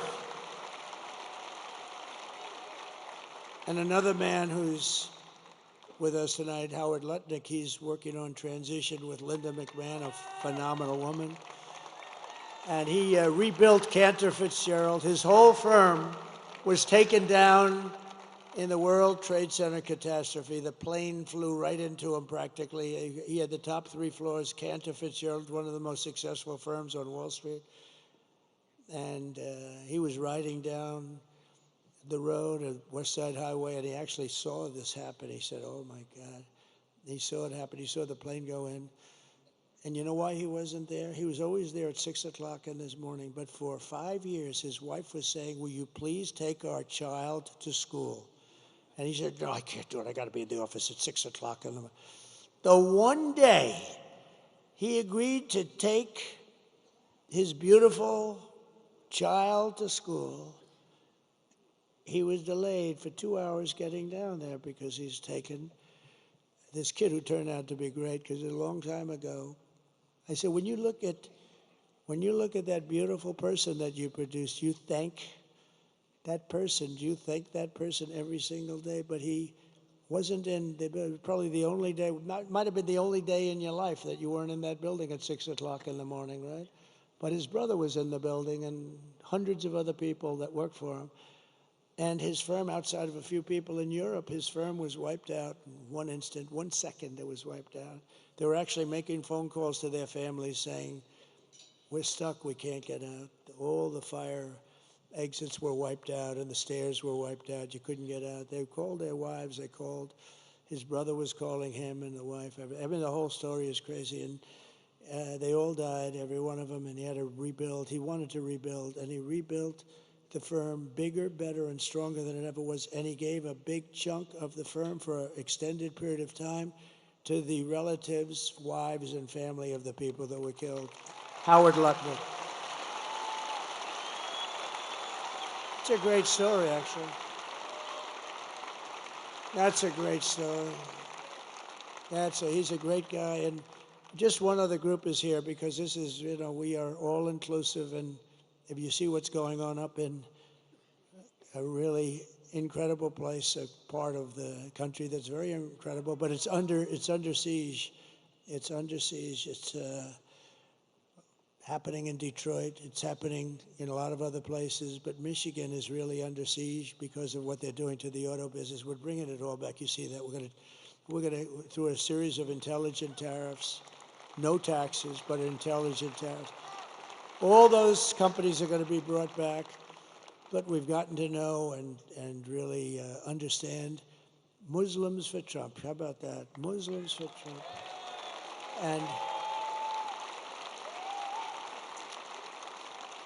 And it's become a big movement in Michigan, a beautiful movement. And you know what they want? They want peace. They really do. They don't want to be in wars. They're very smart. And, it started off as a little thing, and it's grown and grown and grown. And now we have a much bigger vote than they do. Can you believe that? Because they said these people are stupid. All they want to do is, they didn't know what to do. Actually, they were in between, and she has no idea. She doesn't know where the hell she is. She can't. And they liked me, and I like them. And let me just tell you, they want peace. They don't want to fight. And they're not involved in the terror and all the things that are going on. They're great people, and it's an honor for them. I don't know where they are, but Muslims for Trump, if you want to stand up, because this was a really great, thank you very much. Thank you. Thank you. And I think there's tremendous cohesion, and I think they may very well be responsible for the kind of numbers we're showing up in Michigan. Michigan is really looking good, just like Pennsylvania's looking good, just like Georgia's looking good, just like Wisconsin is looking good. North Carolina is looking really good. Arizona's looking great. Nevada's looking great. Where else is there? But, even Virginia, we had a great meeting, Glenn Youngkin. We had a tremendous crowd. It's not a swing state, but we had a tremendous crowd in Virginia. I'm hearing New Hampshire, where, these are states that aren't really in play in theory, but they're in play now. No, I think we're going to have a big day. But you have to go. Forget about the others. It doesn't matter. You have to go and vote. We win this state, it's over. We win the Commonwealth. We're going to win the Commonwealth of Pennsylvania. And it's going to be over. So get out and vote. That's all I ask. In conclusion, with your vote tomorrow, we are going to fire Kamala. We're going to save America. We will cut your taxes, end inflation, slash your prices, raise your wages, and bring thousands and thousands of factories back to America and back to the Commonwealth of Pennsylvania. We will build American, we will buy American, and we will hire American. I will end the war in Ukraine. Would have never happened if I was president. I will stop the chaos in the Middle East, and I will prevent World War III from, you're very close to World War III. You're very close, and we have people that are not the right people to handle it. They are grossly incompetent. We will crush violent crime and give our police the support, protection, resources, and respect that they so dearly deserve. They know what's going on. They know everything. They know the names of the people that are coming into our country. They know everything about them. All we have to do is let them do their job. We will strengthen and modernize our military. I rebuilt it, but now a lot was given away to Afghanistan. Can you believe? They had a parade last week where they paraded our beautiful equipment down the middle of their boulevard. I don't like watching that. And we should have never let them have Bagram, the big air base that's a mile. That's just literally an hour away from China. We will build a missile defense shield over our country, all made in the USA, and a lot of it made in Pennsylvania. We will rebuild our cities, including our capital in Washington, D.C., making them safe, clean, and beautiful again. We will teach our children to love our country, to honor our history, and to always respect our great American flag. I will get critical race theory and transgender insanity the hell out of our schools. And we will keep men out of women's sports. I will defend religious liberty, I will restore free speech, and I will defend the right to keep and bear arms. Your Second Amendment, your Second Amendment, your beautiful Second Amendment, which happens to be under siege, and for 4 years it was fine. After years of building up foreign nations, defending foreign borders, and protecting foreign lands, we are finally going to build up our country, defend our borders, and protect our citizens and our land. And we will stop illegal immigration once and for all. We will not be invaded. We will not be occupied. We will not be overrun. We will not be conquered. We will be a free and proud nation once again, and it will be soon. Everyone will prosper, every family will thrive, and every day will be filled with opportunity and hope and the American dream. But for that to happen, we must defeat Kamala Harris and stop her radical left agenda, which is a landslide that is too big to rig. We're going to have too big to rig. So you need to get out immediately. You have to get out tomorrow. You have to get out tomorrow and vote. For the past 9 years, we have been fighting against the most sinister and corrupt forces on earth. They're the most sinister. With your vote in this election, you can show them once and for all that the nation does not belong to them. This nation belongs to you. It belongs to you. It was hard-working patriots like you who built this country, and tomorrow it's hard-working patriots like you who are going to save our country. After all we have been through together, we stand on the verge of the 4 greatest years in American history. With your help, we will restore America's promise that we will bring back, we will take it back, we'll do whatever we have to do, the nation that we love. We love this nation. I mean, I'm doing this. I could be in the most beautiful beaches in the world getting whacked by saltwater waves with sharks in it, by the way. I don't like that. I'd rather be here. I want to be right here in Pittsburgh.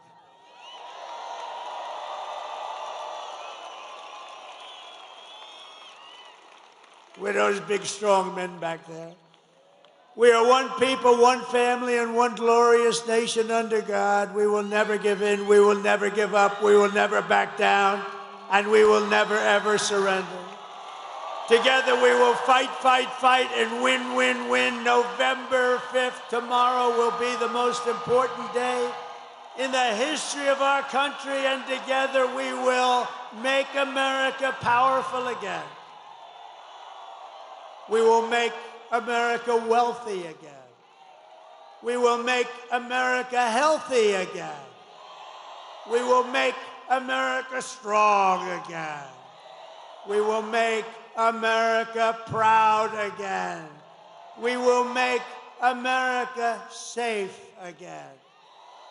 And we will make America great again. Thank you, Pittsburgh. God bless you. God bless you all. Thank you.